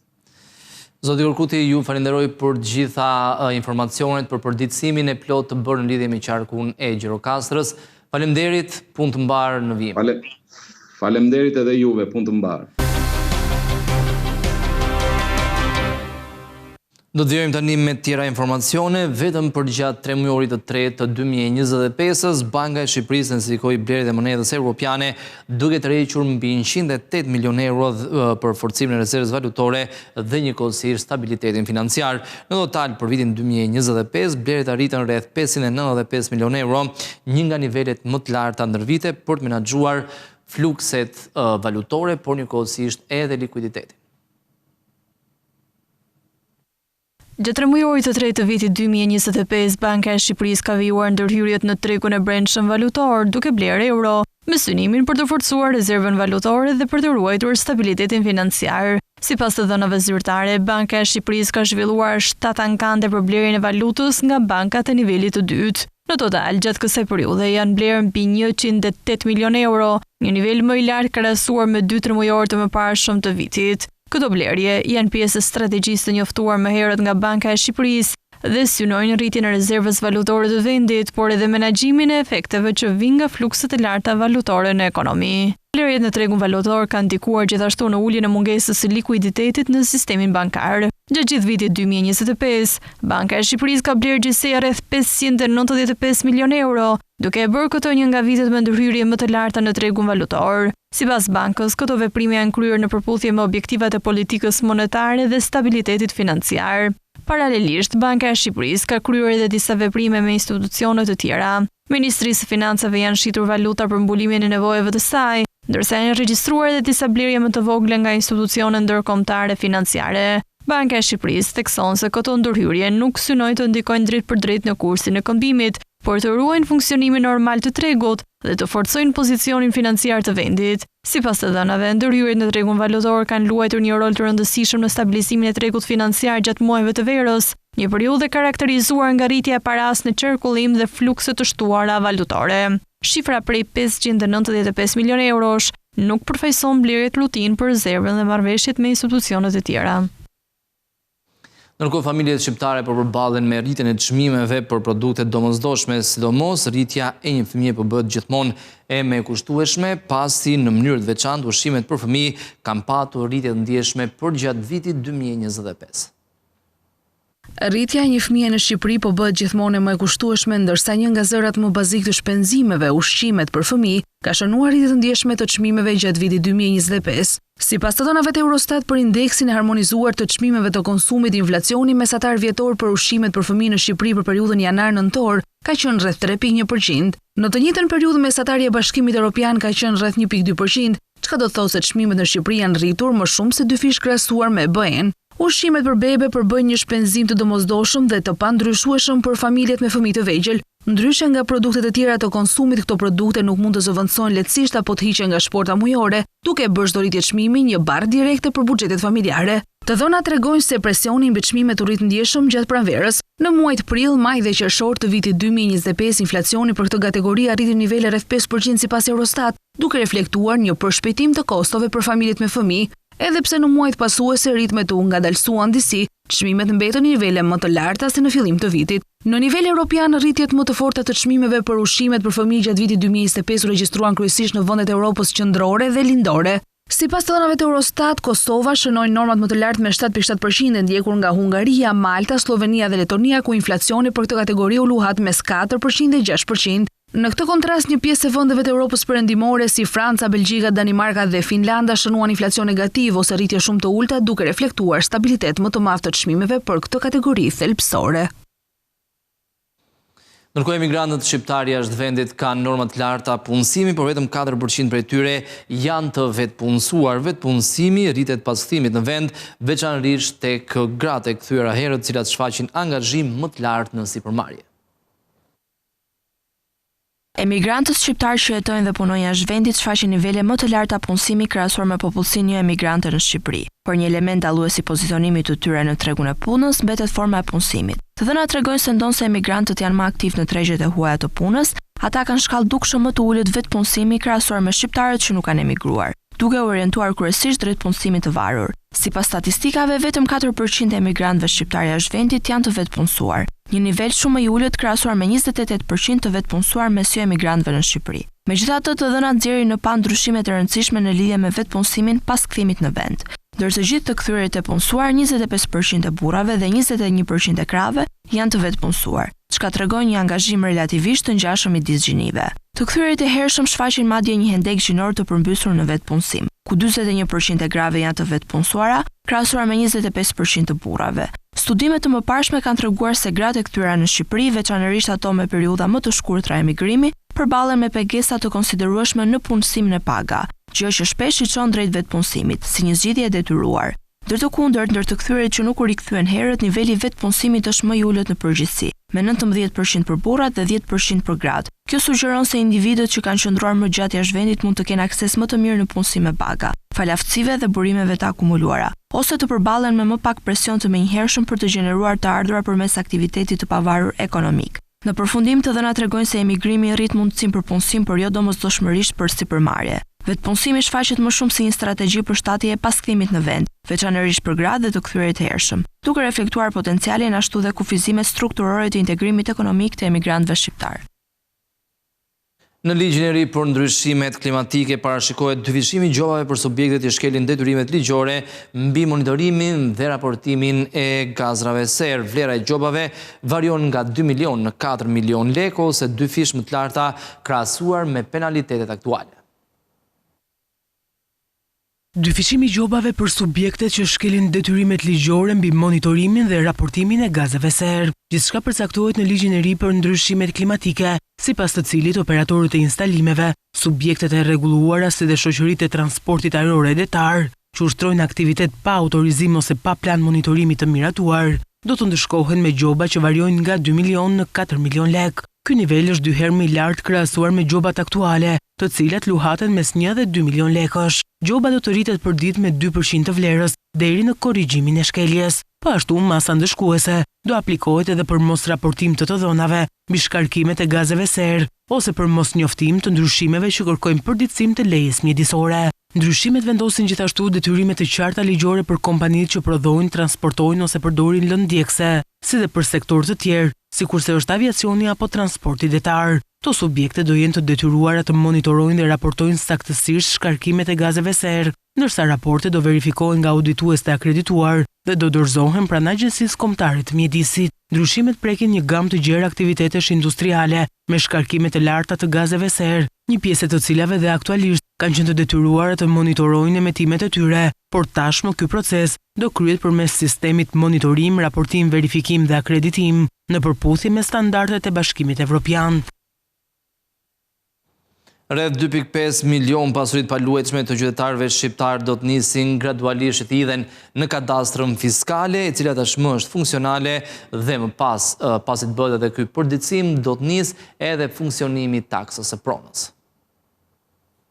Rreth 2.5 milion pasuri të paluajtshme të qytetarëve shqiptar do të nisin gradualisht që të regjistrohen në kadastrën fiskale, e cila tashmë është funksionale për të bërë më tej subjekti taksës së re të pronës. Sipas dokumentit të programit buxhetor afatmesëm 2026-2028, kostoja e regjistrimit llogaritet në 25.7 milion lekë ose 10.2 lekë për çdo pasuri të regjistruar. Për projektin ProTax Albania që synon zbatimin e taksës së pronës të bazuar në vlerën e tregut, në vitin 2026 parashikohen shpenzime për 8.7 milion lekësh. Në kuadër të këtij projekti, Ministria e Financave aktualisht ka ngritur kadastrën fiskale dhe ka hartuar një projekt ligj, sipas standardeve europiane në bashkëpunim me partnerët suedez, i cili pritet të miratohet brenda këtij viti.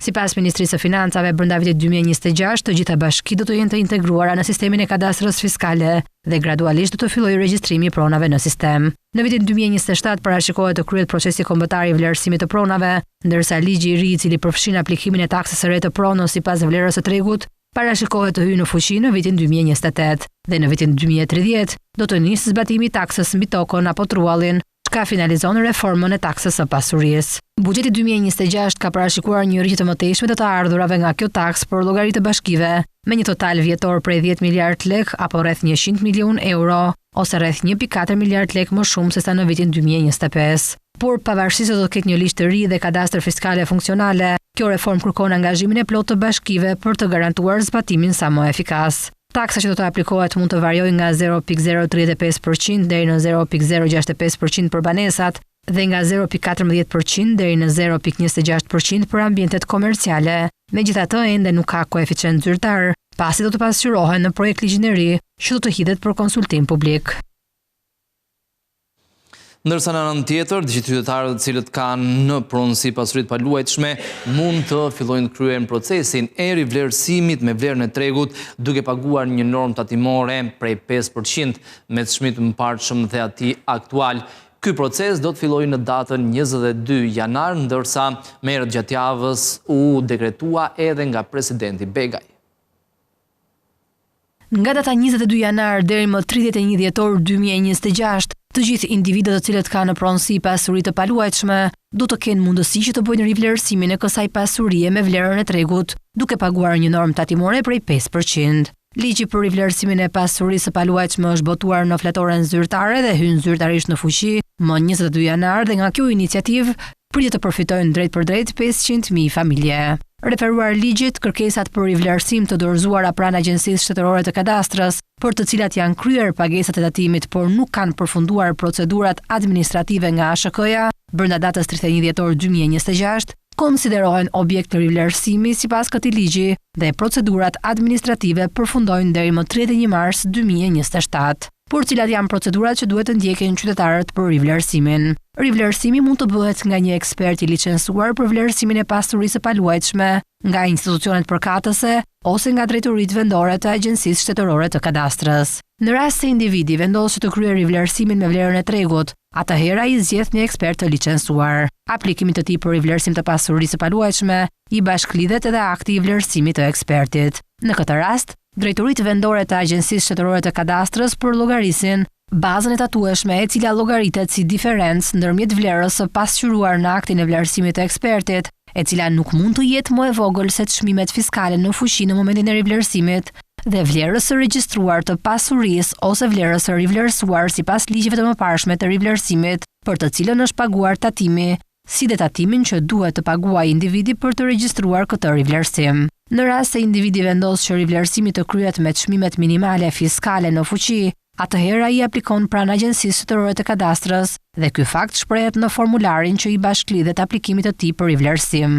Në këtë rast, drejtoritë vendore të Agjencisë Shtetërore të Kadastrës përllogarisin bazën e tatueshme, e cila llogaritet si diferenca ndërmjet vlerës së dalë nga rivlerësimi me çmimet fiskale në fuqi në momentin e rivlerësimit dhe vlerës së regjistruar të pasurisë apo vlerës së rivlerësuar për të cilën është paguar tatimi. Për rastet e kalimit të së drejtës së pronësisë mbi pasuritë e paluajtshme në zbatim të legjislacionit në fuqi për tatimin mbi të ardhurat të bërë pas rivlerësimit, tatimi llogaritet sipas normave në fuqi mbi fitimin e realizuar, si diferenca e vlerës në momentin e kalimit të së drejtës së pronësisë me vlerën e rivlerësuar për të cilën është paguar tatimi. Gjithashtu ligji u jep të drejtë edhe personave juridik, të cilat kanë të regjistruar në pasqyrat e tyre financiare pasuri të paluajtshme me vlerë më të vogël se ajo e tregut, që të bëjnë rivlerësimin me vlerën e tregut të këtyre pasurive brenda datës 31 dhjetor 2026.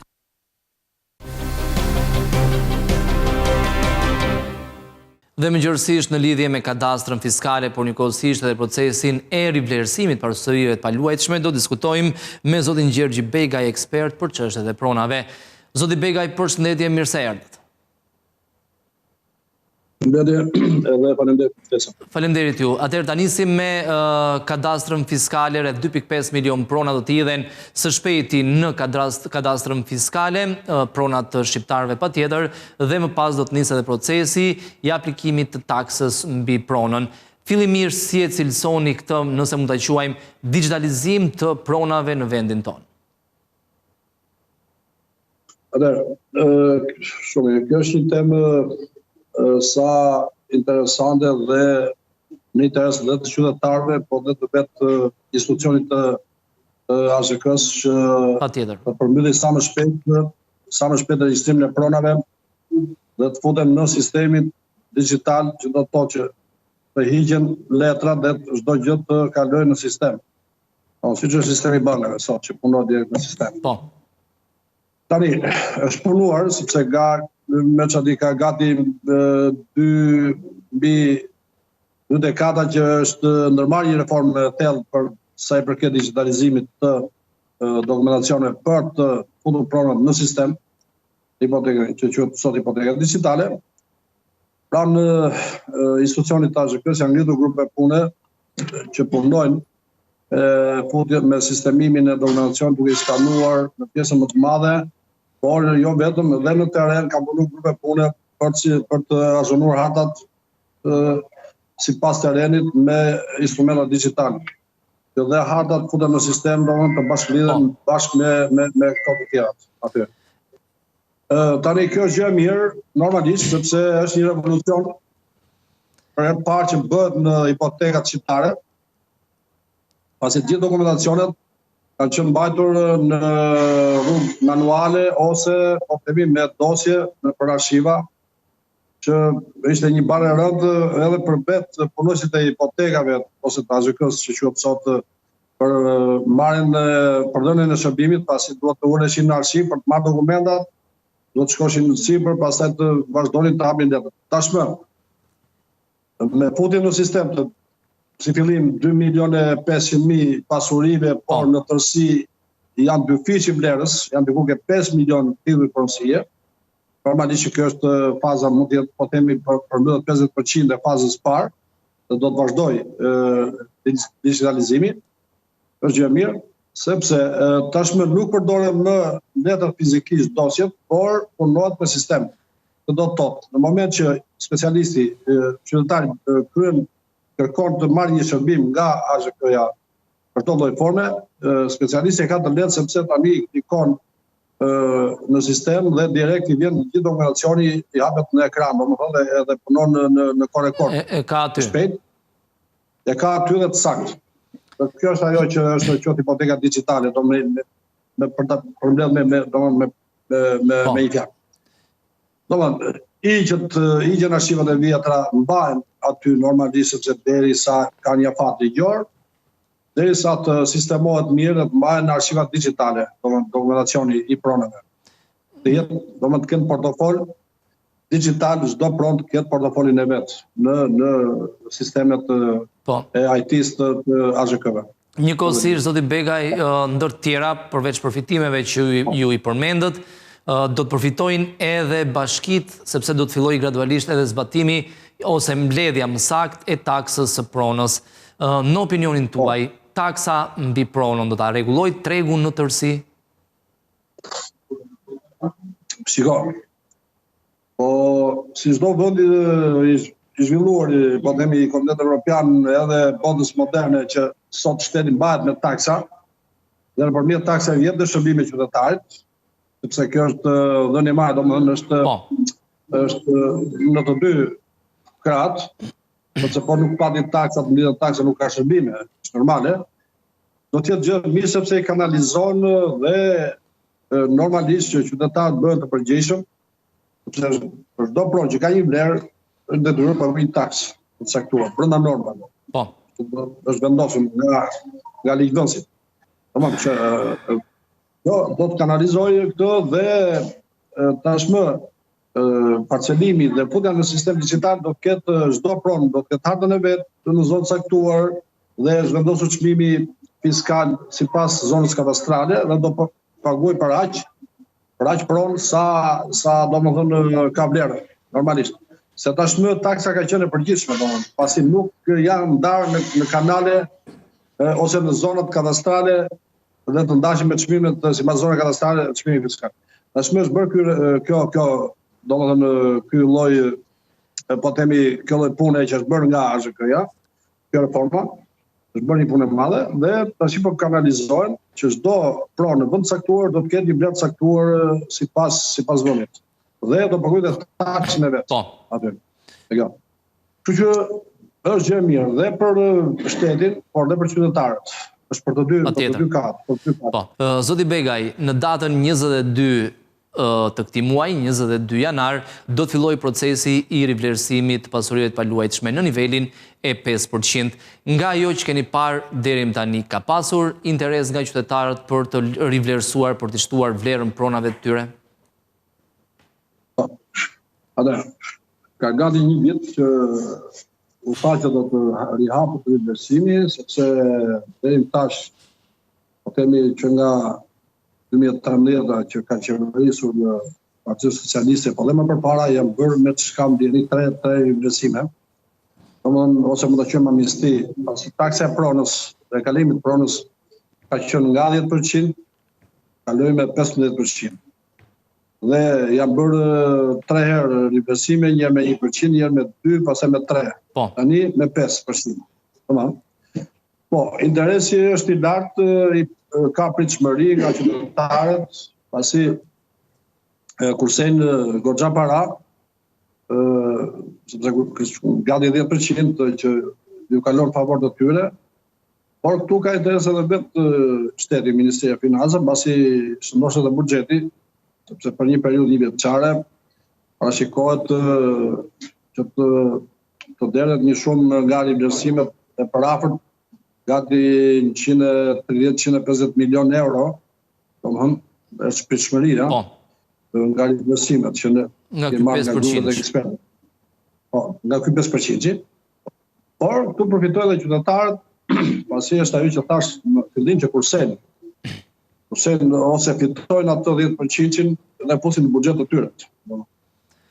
Sepse është normale që ne pjesa më e madhe e qytetarëve që bëjnë transaksionin e pronave, që bëjnë lëvizje, një pjesë e bëjmë për efekt biznesi dhe një pjesë e bëjmë për efekte probleme që mund të kenë familje, që duhet që një pronë më e madhe duhet shitet dhe me këto para dhe një pronë më të vogël dhe i kërkojnë për bërë shpenzime të tjera që mund të kenë edhe familjare. Domethënë është disa aspekte të rivlerësimi dhe normalisht prandaj për të gjitha stresat është me interes. Është në të mirë të gjithëve. Ato që kanë prona për të bërë transakcione. Kush duhet ta bëj, zoti Begaj?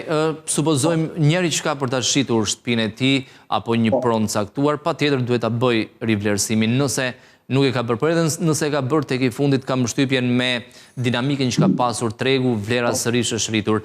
Një individ i cili nuk ka nevojë ta shes shtëpinë, duhet ta bëj rivlerësimin? Jo, ai nuk e gaton, sepse ta kuptoj qytetarët që rivlerësimi bëhet për efekt të taksës. Domethënë në lëvizjen e transaksionit ti e ke parapaguar dhe kur bën lëvizjen ke zyrë material nuk paguar më. E ke paguar taksën. Ekse provës. Ku është? Domethënë është amnisti. Po ta quajmë. Rivlerësimi është një amnisti, domethënë që jepet për një periudhë një vjeçare që miraton nga parlamenti dhe ka fat deri 10 orë. Çdo që ka lënë domethënë që të përfundojë si proces. Për ata që nuk kanë ndërmend për ta shitur pronën, nuk është e detyrueshme ta bëni vlerësimin. Por nëse duan të arrisin vlerën pronës, e mirë është ta bëjnë në tregun imobiliar, sepse çfarë ndodh? Ministria e Financave para një viti, prandaj u shtyr dhe rivlerësimi se janë riparë të gjitha zonat kadastrale për të rregulluar çmimet fiskale. Nxorën çmimet e reja të referencës. Patjetër. Sepse kishte domethënë lëvizje në treg, është rritur interesi pronave sidomos në Bregdet. Marrim pjesën që nga Shëngjini deri në Saran, pjesa e Bregdetit është dyfishuar, vlera e pronës, dhe kemi disa dhe trefishuar. Tashmë me futjen e turizmit ose mbas pandemisë është rrit goxha vlera e pronës në Bregdet dhe ka interes dhe nga tuhurit që të blejnë në këtë zonë. Kështu që çmimi fiskal aty është dyfishuar ose është rritur me 2 fishin e vlerës. Po themi që nëse ka qenë 1000 euro për metër katror, tash është për 2000 euro për metër katror e më mbas edhe më shumë. Patjetër, po kemi edhe pronat veçante që kanë vlerë më të lartë, atëherë qytetarët për këtë rast duhet të drejtojnë pranë një studio ose një ekspert vlerësues që ka licencë dhe targat dhe ta bëjnë rivlerësimin privat për të arritur në vlerën e tregut imobiliar. Që nesër ta kenë rivlerësuar reale pronë, aty ku ndodhen. Apartamentet, dyqane edhe gjithë do toka. Çfarë do që mund të jetë? Çfarë do të pronë? Edhe një pyetje. Interesi është. Po.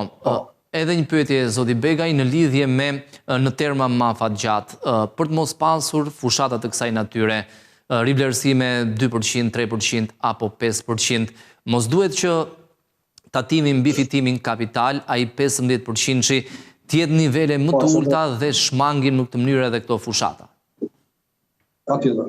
Ne kemi ngritur këto si ekspertë dhe para domethënë dhe në rivlerësimet e kaluara, e mira është të vendoset një kuotë ose një mesme normale që mos të bënë këto fushata rivlerësimi, që tregu imobiliar të qarkullojë rrjedhshëm, mos ke bllokime qytetarët në çdo kohë mund të bledhet të shesin.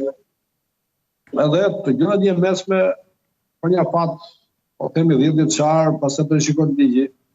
Arsye se nebi është një vend i prish, domethënë akoma jemi në fazë tranzicioni, dihet.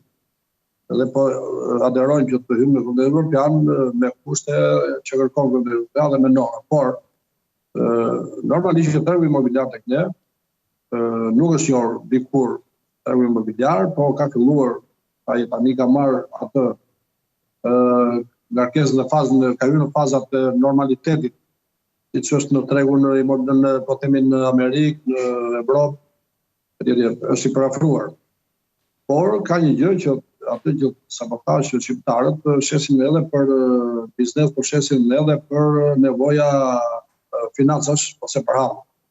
Prandaj kjo duhet të gjendet një rrugë mesme, një dhe për brenda familjes, taksa duhet të shkohet fare në rastet e dhurimit. Kur dhurohet, po. Është deri ku kam dini që është hequr, ka disa raste, por ai duhet të shkohet fare, domethënë brenda dhurimit familjes, vlla, motër, vlla, baba, janë vajzat e tjera, duhet të jetë fare si taks. Jo. Kështu që e mira është të gjendet një rrugë mesme. Domethënë një vlerë të pranueshme. E qartë. Zoti Begaj, ju falenderoj për gjitha mendimet e sjella në studio, ditë mbar në vijim. Jemi rikthyer sërish në studio dhe vjojmë diskutojmë në lidhje me riprocesin e vlerësimit të pasurive të paluajtshme. Presidenti Begaj më herët gjatë javës e dekretoi ligjin i cili do të fillojë tashmë zbatimin, hyn në fuqi duke nisur nga 22 janari. Më gjërësisht do diskutojmë me arkitektin zotin Gjergji Caca. Zoti Caca, mirë se erdhët. Përshëndetje, mirë se vëgjeta. 22 ditë vonesë pak aq shumë e komplikon procesin apo ka sërish kohë në dispozicion? Gjithsesi, procesi nuk është se do fillonte në 1 janar, kështu që... Po mund fillonte në 5 maksimum. Okej, gjithsesi, janari është faza përgatitore të gjithë atyre që do duan të bëjnë vlerësimin, dhe duke ndjekur edhe diskutimin e mëparshëm që ju po bënit në studio, po themi me një tjetër Gjergji. Po. Atëre, desha të thoshe diçka që patjetër që ata që kanë, po themi, një shitblerje të hershme, po themi në the 5-a, në the 7-a, duhet ta bëjmë, patjetër sepse ndryshon shumë. Dera është rritur jashtëzakonisht shumë. Ndryshon jashtë mase, dhe ata që ka nevojë për shitblerje, ne kemi diskutuar bashkërisht, kemi qenë në studio kur ishte draft. Ky ligj tashmë ka marrë formën e miratuar. Kështu që normalisht ata që e kanë të nevojshme, ata që nuk e kanë të nevojshme, s'kan pse? Nuk kanë pse sepse është një pagim i një takse para kohe. Është njësoj sikur të mendosh që të marrësh një makinë, po them pas 2 vitesh, dhe ti paguash taksat më sot. Me thënë nuk është se ti ke ndonjë leverdi. S'ka logjikë ekonomike. Patjetër. Ata që kanë për ta shitur detyrimisht duhet ta bëjnë. Është logjike sepse ata përfitojnë nga i 15% që ju e thatë me shumë të drejtë që duhet të ishte rimenduar shumë kohë më përpara, sepse po të bëjmë një llogaritje, edhe tani kanë folur ku ishte diskutimi i buxhetit, që ka një lloj padrejtësie në taksimin në Shqipëri, po themi kompanitë e mëdha, nuk është se jam kundër kompanive të mëdha, po themi, por është e njëjta, është logjika, është fitim, se ky është tatim mbi fitim. Ndërkohë që dividendi është po tatim mbi fitimin. 8%. Është 8%. Ndërkohë kur shet një banesë, ndërkohë, po themi, një kompani e madhe që shet banesa, që ndërton. Tatohet kur ndan dividendi në 8%, një person, unë, ju, kushdo tjetër që shet një banesë, për të blerë një banesë tjetër, po pra, do me thënë që është idea nuk është për biznes. Me gjithse quhet fitim, është një gjë limituar, është njësoj si të diskutojmë dikush shet një ark banane, apo ai që sjell me vapor. Me thënë nuk mund të paguajnë të njëjtën, sigurisht. Më fal, edhe sikur të paguajnë të njëjtën, po këtu nuk paguajnë të njëjtën. Paguajnë 15% ai shet arkën me banane, dhe 8% ai që sjell vaporin, po themi. Si duhet të rregullohet, sepse realisht mund të jetë problem në mënyrë të veçantë për ata që kanë një shtëpi e shesin për blerë një më të mirë, pak më të shtrenjtë, dhe janë detyruar të paguajnë 15% gjithsesi. Ose detyrohen pastaj të shkojnë në zez, një pjesë me bank, një pjesë kesh. Për mua, do me thënë, ky ligj tashmë do të nxjerrë 3 aspekte. E para është një përfitimi drejt për drejt për disa qytetarë që do rivlerësojnë me kushtet që unë thash më para, që dua të citoj edhe pjesën që këtu është përmendur dhe objektet e legalizuara, do me thënë që dhe objektet e legalizuara në kohën, sepse ka një, megjithëse ky ligj ishte me 5 nene, nuk është se kishte ndonjë zhvillim të madh. I thjesht si logjik, ishte ideja që futej, po themi, pjesa e që dhe objektet që janë legalizuar dhe dokumentin se Zoti Bega tha që atë që bashkë kemi thënë që du të kapësh ose po themi të pajtosh një specialist, një rivlerësues. Por mund të bëhet edhe pranë ASHK-s. Do me thënë, agjensia t'i bën një, po themi, një formular që plotson, e dorëzon të ASHK-ja dhe zgjedh aty me kryq ose me X, po themi, që agjensia, po themi ASHK-ja, agjensia shtetërore e kadastrës, të bëj rivlerësimin dhe ASHK-ja merr kontratën paraardhëse, po themi kur është bërë transaksioni, ose në rastin që nuk ka një vlerë të caktuar, ASHK-ja merr vlerën e pronës në atë kohë që është bërë kontrata. Me të njëjtën logjik bëhet dhe në kohën kur është legalizuar. Do me thënë, në kohën kur është legalizuar, po themi, për shembull, ose nuk është se i mbaj mend të gjitha vlerat, të zëm një ndërtesë në Tiranë është legalizuar në 2000, po themi mund të ketë qenë 600 euro, 500 euro metri katror, dhe tashmë ka shkuar 1200 euro metri katror. Për këtë 600 euro është diferencë, paguhet 5%. Normalisht po tashiste sot do paguan të 15%. Kështu që është një fitim për qytetarët, ky është njëri aspekt. Aspekti tjetër është qeveria, do mbushi buxhetin. Po, siguron të ardhmë. Dhe ky është aspekti kryesor. Po të marrim historik të shohim, në 2011-2013 është bërë një rivlerësim që ka qenë 1%, dhe logjika kjo është, do me thënë, unë të parapaguaj, po dalë dhe i fituar. Dhe kjo është logjika. Po të ketë edhe një aspekt social brenda kam. Pikërisht pra, do me thënë, unë të parapaguaj taksën, edhe pse nuk mund mos ta shes për 10 vjet, për 15 vjet, por ndërkohë ti e ke marrë taksën, një taksë që nuk është drejt në logjikë sepse unë s'kam kryer transaksionin. Në 2016-2017 në kaluam në 2% dhe në 2020-2022 në 3%. Tani po kalojmë në 5%. Atëherë të ardhurat nga taksat në 2011-2013 ishin rreth 4 milion lekë të reja, rreth 5.7 ishin në 2016-2017 dhe 13.8 është 2020. Tregon që edhe kur ishte 2%, po themi, po marrim atë të mesme, nuk është se ishte interesi maksimal në kuptimin, sepse pompohet shumë edhe tek drafti, përmendej tek, po themi, shpjeguesi ose relacioni i draft ligjit, shpjegohej që ishte në interes, kishte kërkesë të madhe e kështu. Dhe pika e tretë, që përveç mbushjes së buxhetit që ishte e dyta që është, për mua është thelbësorja pse është bërë ky ligj. Nuk është se është, po të shikosh edhe, po themi, formulimi i ligjit, nuk është se është ndonjë i detajuar për ndonjë logjik dhe do flas edhe pak për pikat për mangësit. Por të mbyllë pikën e tretë që është aspekti që tani do shohim për pak muaj, 2-3 muaj, se si gjithë, po themi ajo fortuna e ngritur e kryesuar edhe nga mediat, po nga shumë nga agjensit imobiliare ose real estate, që thoshin që po presim rivlerësimin nuk po bëjmë shitje. Do presim 3 muaj, kemi kohë, besoj do të ftoni prapë, dhe do ta diskutojmë, mund të shohim edhe të njëjtin e kemi të regjistruar. Trendin e shitjeve që nuk ka më justifikim. A do rriten prapë çmimet? A do ketë më shumë shitje? Se ja, erdhi kjo, e miratuan, e kryqëzuan Zotin Rama, na premtoi në 2023-shin, nuk na i miratoi 2024-ën, 2025 a iku kështu sepse kishim hall sa të miratoi, i kemi lënë stok aty shitjet. Kam shqipën tregu vjon gjithsesi, tregu është dinamike dhe... Patjetër që ata që kanë nevojë dhe për të shitur dhe për të bler, do ta gjejnë mënyrën. Por ideja është justifikimi i kësaj, po themi, është bashkë kemi thënë, unë nuk dua ta quaj flus. Unë nuk dua ta quaj flus të madh. Jo, për efektet çmimeve tregon një diçka që nuk ka shitje. Do të thotë çmimi nuk ka. Realisht ai është tregu. Po pra, tregu është ku ndërpritet ose çmimi më i mirë ku ndërpritet kërkesa me ofertën. Realisht janë shumë larg njëra tjetrës. Dhe justifikohet deri më tani që na ka ngelur pezull se kemi kërkesa të mëdha sepse do bëhet rivlerësimi. Realisht ndërtues që ka ndërtuar kohët e fundit nuk ka nevojë të bëjë vlerësimin, sepse ata kur biles ka shumë ndërtues që nuk kanë marrë akoma certifikatat, do të thënë nuk i ka dalë çmimi akoma real nga ASHK-ja. Kështu që s'ka logjik. Gjithsesi ne do presim 2-3 muaj këtu jemi të durueshëm, koha është mjeku kryesor e curinë e tregut. Patjetër. Megjithatë, pra me këtë ide, me këtë logjik, po thoni që oferta është shumë e lartë se kërkesa në treg. Absolutisht po. Ka diferencë mes Bregdetit dhe Tiranës? Atëre, Bregdeti, edhe bashkë kemi diskutuar, që ka një logjik të ketë kërkesë. Sepse ka një potencial tjetër.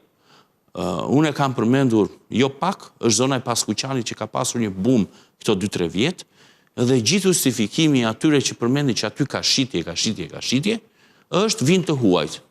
E para që mos t'i kthehemi prapa të diskutimi që çifte të reja në Shqipëri janë zero në kuptimin për impakt, sepse kaq persona jemi në Shqipëri, sipas censusit 2.4, po të heqësh 700.000 pensionistë. 2.4 është ulur, edhe fëmijët. Edhe 700.000 fëmijë, po t'i bësh çifte të gjitha ata të tjerët, nuk kemi aq kërkesë, sado të kemi.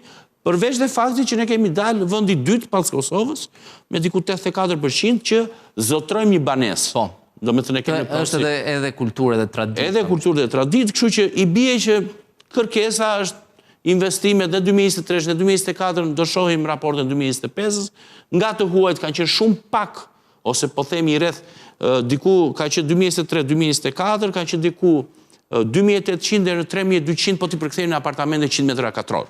Si njësi, se jo të gjitha kanë qenë për apartamente, kanë qenë për biznese, kanë qenë për vila, kanë qenë për truall. Por mesatare. Po mesatare, se kur të përkthejmë gjitha të lekë, po themi paran që është harxuar, ose monedë që është harxuar, se varet se që monedë është blerë, po ta përkthejmë në apartament, po themi 3.000 apartamente, që nuk kanë impakt, po themi në tregun e madh, nuk përbën kjo kërkesën. Shqiptarë ose çifte të reja dihet sa ka, kështu që kërkesa nga do vi. Në zonë e Paskuqanit, nuk vjen asnjë huaj të blej për banim. Kam përshtypjen po. Po s'vjen askush, nuk vjen nga do të vi, nuk mund të vi një... Të huajt kryesisht janë të përqendruar në Bregdet, qoftë në Durrës, në Shëngjin. Dhe unë desha të kthesha te pyetja pa u zgjatur, te pyetja juaj që kur po diskutojmë për idenë çmimi mund të ketë në rezorte ekskluzive, në objekte që ka një investim, ka pamje, sepse çdo gjë ka të bëjë nga rrethanat që objekti është. Po themi një pallat Qytet Mëlirës, sa një vilë, e të tjera. Kemi dhe nonsensin tjetër që metri katror i vilës është më lirë se metri katror i pallatit, që s'ka logjik. Në me thënë, konkurojnë... Në total, vila kam shumë metra... S'ka rëndësi, njësia në qofë se unë do blej një vilë 1.000 metra katror, dhe do blej dhe 3 apartamente që të bëjnë 1.000 metra katror, vila është më lirë. Kështu që nuk ka logjik, sepse ke ekskluzivitetin, ke privatësin, ato që pallati nuk t'i ofron. Por pallati ofron ca siguri të tjera, ca kosto më të lira e të tjera.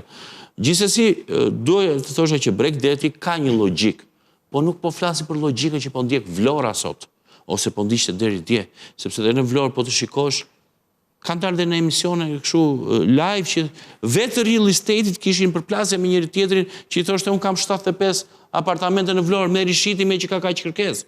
Do të thënë, të kamuflohemi ose të gënjejmë veten, nuk përbën treg për mua. Duhet jemi të drejtë. Tregu zakonisht vendos ose zbardh shumë gjëra.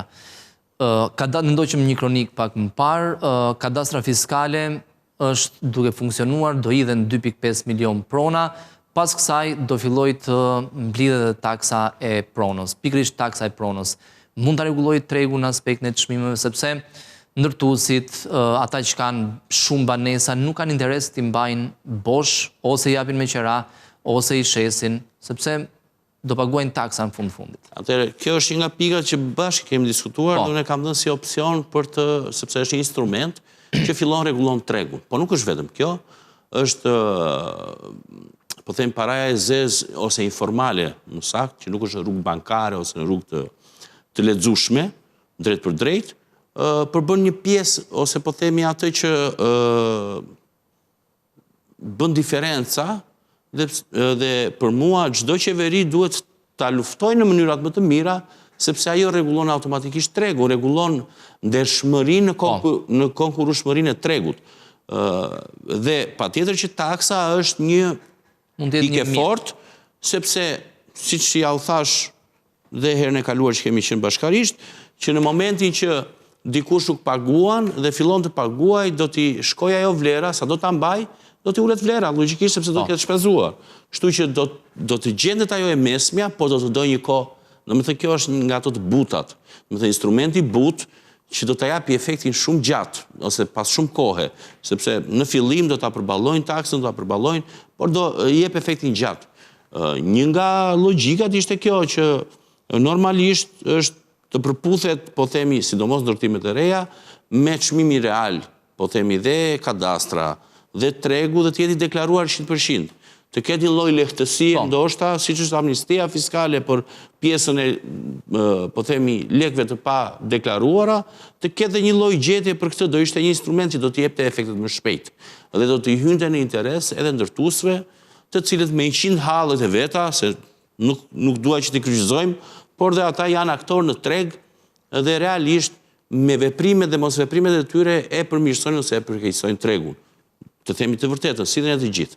Dhe një diçka të fundit, po të shikojmë të udhëzimi ose më saktë tek sqarimi i ligjit, që është ligji 85/2025, është thënë që Ministria e Linjës e Financave dhe Drejtoria e SHK-s, ose drejtori i përgjithshëm në këtë rast si përfaqësues i institucionit, do të nxjerrin udhëzimet se si do të funksionojë kjo. Dhe për mua është një ngërsh i vogël, sepse një ligj me 5 nene, ose kryesorja e këtij ligji, ngërshi kryesor është që nuk kemi të përcaktuar një metodologji të saktë, domethënë do të ishte bërë me kohë, si duhet të bëhej referenca. Dhe në këtë logjik, këtu hyn dhe pak pjesa e po themi amortizimit, që përmendet gjithësisht në media, po në ligj nuk është shkruar drejt për drejt, por në qoftë se e lidhi me çmimet, me referencat e çmimeve të fundit, unë në studiot tuaja kam qenë që kemi komentuar referencat e fundit, po themi të miratuara, të çmimeve për metër katror, kudo në gjithë Shqipërinë, aty përmendet edhe, po themi, ulja e vlerës në bazë të viteve të moshës së objektit. Por, realisht, unë do të doja shumë që ligji të ishte shumë i plot dhe si në gjithë vendet e BE-s, meqense ne po mundohemi të përparojmë dhe të futemi në BE dhe çdo ligj e bëjmë pa pengesa, s'ka rëndësi, ose po themi me veto apo veto. Ideja është kjo, që ne duhet të fusim konceptin e eficiencës të objektit. Jo vetëm eficiencë energjetike, siç është ligji që është për eficiencë energjetike, dhe po zbatohet por eficiencën nuk disi, por eficiencën e gjithë objektit. Në kuptimin kur marrim për qytetar, po e bëjmë të thjesht, kur blejmë një makinë, ka standard Euro 4, Euro 5, po ai standard nuk është vetëm te gazrat. Sepse automatikisht në tërësinë. Po pra, çdo kompani që e prodhon atë makinë, kur tenton të nxjerrë Euro 6, ka disa gjëra bazë që janë më të avancuara.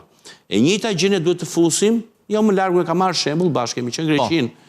Në qoftë se ti e ke grad AF, i bie që çmimi do jetë shumë i ulët sepse do investim të madh për të kaluar gradën A, pastaj A++, B e të tjera me radhë. Kështu që dhe këtu duhet të kishim një rankim të një rankim, sepse të njëjtën gjë e kam thënë edhe herë tjetër që në blok po një pallati 70-s dhe një pallati 2017-s kanë vlerën dhe në referencë, megjithëse i ulet pak aty të 70-s tashmë me atë vjetërsinë, por gjithë materialet, po themi impjantet elektrike, hidrosanitare të tjera janë zero tek ai 70-s. Janë për të ribërë të gjitha. Mund të jenë dhe tek ai 2017, po marrim rastin më të mirë që janë të bëra me një teknologji të re. Logjikisht më të mira. Me logjikë është dhe termoizolimi dhe të gjitha. Kështu që objekti, dhe unë kam një frikë, sepse ka shumë të licencuar në fushën e rivlerësimit, që nuk ja kanë iden e njohjes të objektit. Do me thënë, një ekonomist, ose një topograf, pa dashur, të ashtu kanë profesionet tyre të shkëlqyer dhe nuk mund të përgjithësohen për gjithësisht. Jo, është ideja, në qoftë se ne shkojmë në sallën e operacionit, ne jemi thjesht shikues, sepse është kirurgu ai që bëm. Edhe mjekët që e ndihmojnë janë mjek ndihmës, nuk janë kirurg, domethënë. Ideja është kjo që dikush duhet ta njohë gjën. Nuk mundet një ekonomist, një jurist të vlerësojë një pronë që as nuk e njeh procesin teknik se si është prona. Pronari thotë është me termoizolim, ai mund mos ketë. ai nuk e njeh dot. Nuk është faji vet, po nuk mund ta bëj. Kështu që duhet të jemi pak pjesa e ASHK-s ku bëhet automatikisht me atë që unë e shpjegova, që shumë qytetarë do ta kenë më të kollajt ose ata që nuk kanë mundësi financiare, duhet t'i drejtojnë ASHK-s dhe ASHK-ja bën veprimet për ata që e kanë nevojë. Për në lidhje me 15% që diskutuam edhe pak më herët, sa duhet jetë normalisht, sepse 15% gjatë gjithë kohës dhe fushata 1, 2, 3 apo 5% mbas edhe nuk shkon. Për mua duhet të kishte një normë, diku kam lexuar një studim për vendet e BE-s si e trajtonin, edhe Amerika ka një lloj qasje të ngjashme në diskutimet që bëhet, duhet të kishte një të përshkallëzuar në bazë të vlerës, po themi, sepse dhe pastaj të ishte edhe pjesa e në qoftë se e ke për treg ti, apo në qoftë se e ke, domethënë, në qoftë se ti si person brenda një viti, po themi, regjistron 10 apartamente të shitura, ti nuk je më, po themi, person i thjesht. Je tregtar. Je i tregtar. Kështu që normalisht biznes mirëfill. Po pra, biznes mirëfill, duhet të trajtohesh edhe si biznesmen, edhe si shitës apartamentesh. Ndërkohë, një pensionist që shet një apartament në qendër Tiranës për të marrë 2 lekë më një dhe të jetoj pak më në periferi, një gjetje mundësi ka shumë, ka ndodhur para 5 vjetësh jashtë mase që shumë të moshuar ose pensionistë janë larguar nga qendra Tiranës ku kanë pas shtëpitë e vjetra, drejt periferisë për të marrë 2 lekë. E japin me qeratë, marrin ose e shesin. Dhe ideja është kjo që për mua duhet ishte një mesatare diku te 7-8%, maksimumi. Për gjysmimin e asaj. Patjetër, dhe duhet të kishte një lloj rankimi, ndoshta mund të shkonte edhe në 15%, po në momentin që kalonim tek pjesa e tregtisë. Dhe do të isha me preferencën e, po themi, të përshkallëzuar në bazë të numrit ose të shumës, se ti mund të lësh një shumë monetare nëse e kalon këtë fash, ke kaq përqind nëse e kalon. Dhe kjo ishte një instrument shumë i mirë për të rregulluar çmimet e tregut. Pse? Siç është me biznesin e vogël, që ti taksohesh deri në shumën 140 milion, mos gaboj të vjetra, nuk je biznes i madh.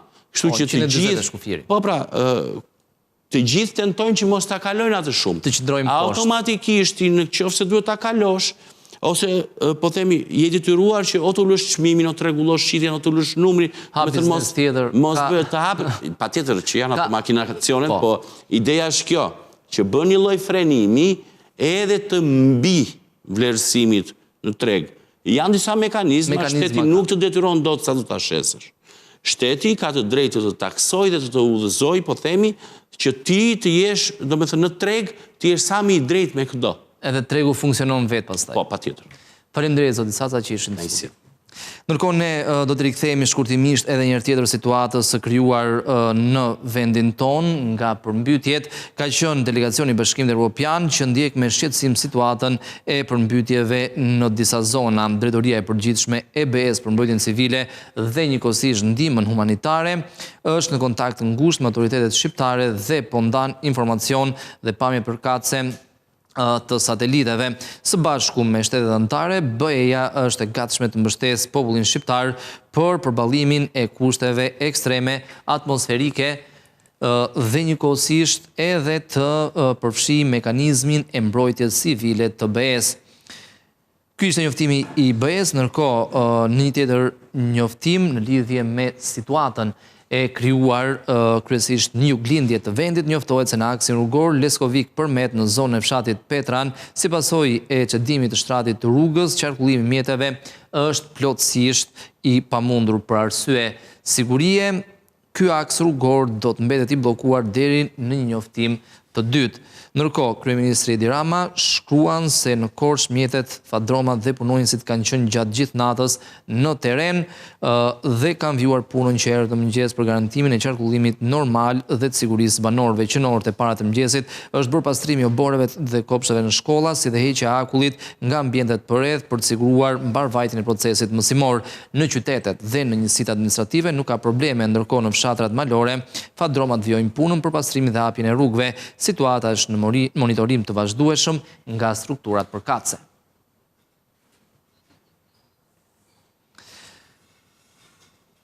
Ndërkohë do të vjojmë tani edhe me disa nga zhvillimet kryesore. nga rajoni, të flasim pikërisht për pagat në Greqi që janë më të ulta krahasuar me periudhën përpara krizës. Në këtë mënyrë, Greqia renditet në vendin e fundit në Bashkimin Evropian për pagat mesatare, por në anën tjetër ka edhe çmimet më të larta. 15 vite pas shpërthimit të krizës së madhe fiskale, Greqia ende po përballet me të kaluarën, pasi pavarësisht rikëmbjes së ndjeshme të dekadës së fundit, të ardhurat reale të familjeve mbeten të bllokuara në 15% në nivelet e parakrizës. Do të duhet të paktën një vit që rezultatet e para të marrëveshjes sociale dhe ndryshimet në marrëveshjet kolektive të jenë të dukshme në xhepat e punëtorëve. Ky fakt pasqyrohet edhe në planin 5 vjeçar të veprimit të publikuar së fundmi nga Ministria e Punës. Krahasuar me vitin 2009, viti i fundit përpara se Greqia të hynte në mekanizmin mbështetës për të financuar deficitet e saj, familjet në shumicën e vendeve tani kanë të ardhura më të larta të disponueshme. Spanja është në rreth 6.5%, Qipër dhe Portugalia kanë arritur përkatësisht 14 dhe 16%. Irlanda ka regjistruar një përmirësim deri në 21%. Greqia me -15% dhe Italia me -0.7% janë të vetmet vende në krizë që nuk i kanë rekuperuar nivelet e të ardhurave të vitit 2009. Prodhimi brendshëm bruto për frym në terma të paritetit të fuqisë blerëse, e cila është një tregues i aktivitetit ekonomik, tregon gjithashtu dallime të konsiderueshme midis vendeve të Bashkimit Evropian. Greqia ishte ndër vendet me prodhimin e brendshëm bruto më të ulët për frym, 69% e mesatares së Bashkimit Evropian, e ndjekur nga Bullgaria me 66% dhe Letonia me 68%. Përkundrazi, PBB-ja për frym është shumë mbi mesataren e Bashkimit Evropian në Luksemburg me 245% dhe Irland me 221%. Në të njëjtën kohë, dhënat e fundit të Eurostat konfirmojnë edhe një herë se Greqia është në fund të vendeve europiane për sa i përket pagave mesatare, por në krye për çmimet e produkteve bazë. Greqia regjistron pagën mesatare vjetore me kohë të plotë të dytë më të ulët në Bashkimin Evropian, me rreth 18.000 euro, vetëm sipër Bullgarisë, e cila ka një pagë mesatare prej 15.400 euro. Mesatare europiane është 39.800 euro, ndërsa vendet me profile të ngjashme të popullsisë dhe prodhimit në pozicione shumë të larta. Mesatare europiane është 39.800 euro, ndërsa vendet me profile të ngjashme të popullsisë dhe prodhimit janë në pozicione shumë të larta. Spanja ka një pagë mesatare vjetore me kohë të plotë prej 40.800 euro dhe Italia 23.500 euro. Megjithatë, një raport i vitit të kaluar nga zyra e buxhetit të parlamentit deklaroi se në Greqi do të duhen 5 deri në 7 vite për të kapur pagat e vitit 2007. Rezultatet ekonomike të Kroacisë tregojnë një normë rritje të prodhimit të brendshëm bruto prej 0.9% gjatë tremujorit të katërt të 2025-s. Në tremujorin e fundit të vitit kaluar, rritja vjetore e prodhimit të brendshëm bruto të Kroacisë ishte në nivelin e 3.9%, pra bëhet fjalë për të njëjtën periudhë të vitit paraardhës, tremujorin e fundit të 2024-s. Rezultatet ekonomike të Kroacisë tregojnë një normëritje të prodhimit të brendshëm bruto prej 0.9% në tremujorin e 4 të vitit 2025 nga 2.3% në tremujorin e 3 sipas Institutit të Ekonomisë në Zagreb. Në tremujorin e fundit të vitit 2024, rritja vjetore e prodhimit të brendshëm bruto të Kroacisë ishte 3.9%. Vlerësimi bazohet në indeksin ekonomik që ul me 0.81 pikë në tetor krahasuar me të njëjtin muaj në vitin 2024. Të gjithë përbërësit e indeksit shënuan një rritje në tetor krahasuar me të njëjtin muaj të vitit 2024. Ndër komponentët e indeksit, 3 prej tyre treguan vlera më të larta të rregulluara sezonalisht në tetor 2025 krahasuar me shtatorin. Tregtia reale me pakicë, prodhimi industrial dhe numri i mborritjeve turistike, ndërsa komponenti i të ardhurave nga TVSH-ja regjistroi një vlerë mujore më të ulët të rregulluar sezonalisht. Një vlerësim më i saktë i rritjes së prodhimit të brendshëm bruto në tetor-nëntor do të jetë i mundur kur vlerat e indeksit për nëntorin dhe dhjetorin 2025 të bëhen të disponueshme, tha instituti. Zyra statistikore e Kroacisë do të publikojë vlerësimin e saj të parë të rritjes së prodhimit të brendshëm bruto për tremujorin e 4 të vitit 2025 më 27 shkurt. Qeveria miratoi në nëntor projekt buxhetin e shtetit për vitin 2026 që parashikon rritje ekonomike prej 2.7% nga 3.2% e pritur për vitin 2025 dhe më ulës se rritja reale prej 3.8% në vitin 2024. Presidenti Amerikan Donald Trump ka nënshkruar një urdhër ekzekutiv që pezullon pjesëmarrjen e Washingtonit zyrtar në 10 agjenci, komisione dhe panele këshillimore të OKB-s. Kështu Shtetet e Bashkuara do të riqen nga plot 66 organizata ndërkombëtare përfshirë kornizën e traktatit të OKB-s për klimën. Presidenti Amerikan Donald Trump nënshkroi një urdhër ekzekutiv që pezullon pjesëmarrjen e Washingtonit në 10 agjenci, komisione dhe panele këshillimore të OKB-s, të përqendruara në klimën, punën, migracionin dhe çështje të tjera që administrata e tij përshkruan si promovim të nismave të zgjuara. Kjo do të thotë se Shtetet e Bashkuara do të tërhiqen nga 66 organizata ndërkombëtare, përfshirë kornizën e traktatit të OKB-s për klimën, duke shënuar tërheqjen më të gjerë nga bashkëpunimi global në historinë e saj moderne. Sekretari i Shtetit Marco Rubio tha se institucionet ishin të tepërta në fush veprimin e tyre, të keq menaxhuara, të panevojshme, shpërdoruese, të drejtuara dobët, të kapura nga interesat e aktorëve që avancojnë agjendat e tyre në kundërshtim me tonat ose një kërcënim për sovranitetin e kombit ton, tërheqja nga konventa kornizë e OKB-s për ndryshimet klimatike. Traktati vitit 1992 që mbështet marrëveshjen e Parisit për klimën, i lë Shtetet e Bashkuara si vendin e vetëm jashtë kornizës globale të klimës. Trump, i cili e quan ndryshimin e klimës një mashtrim, u tërhoq nga marrëveshja e Parisit menjëherë pas rikthimit në Shtëpinë e Bardhë. Shtetet e Bashkuara do të dalin gjithashtu nga Fondi i OKB-s për popullsinë, i cili ofron shërbime shëndetësore seksuale dhe riprodhuese në të gjithë botën. Organizata të tjera në listën e tërheqjes përfshin Paktin e Energjisë pa karbon, Universitetin e Kombeve të Bashkuara, Komitetin Këshillimor Ndërkombëtar të Pambukut, Organizatën Ndërkombëtare të Lëndës Drusore Tropikale, Partneritetin për Bashkëpunim Atlantik dhe Grupin Ndërkombëtar të Studimit të Plumbit dhe Zinkut. Administrata Trump ka pezulluar tashmë mbështetjen për Organizatën Botërore të Shëndetësisë, Agjencinë e OKB-s për Refugjatët Palestinez, Këshillin e OKB-s për të drejtat e njeriut dhe UNESCO-n. Ajo ka miratuar atë që zyrtarët e përshkruajnë si një qasje a la carte ndaj financimit të OKB-s, duke mbështetur vetëm operacionet që janë në përputhje me agjendën e Trump. Ky ishte edhe informacioni përgatitur për ditën e sotme në Skan Live. U fokusuam tek situata e përmbytjeve në vendin tonë, folëm njëkohësisht edhe për sa i përket ngritjes kadastrës fiskale, por edhe në lidhje me fillimin e procesit të rivlerësimit pasurive të paluajtshme, procesi i cili nis në datën 22 janar. Folëm edhe në lidhje me projektligjin e hedhur për konsultim publik mbi funksionimin e tregut kapitaleve në vendin tonë. Do të rishihemi sërish të hënën si gjithmonë në orën 9:30. Deri atëherë, mirupafshim.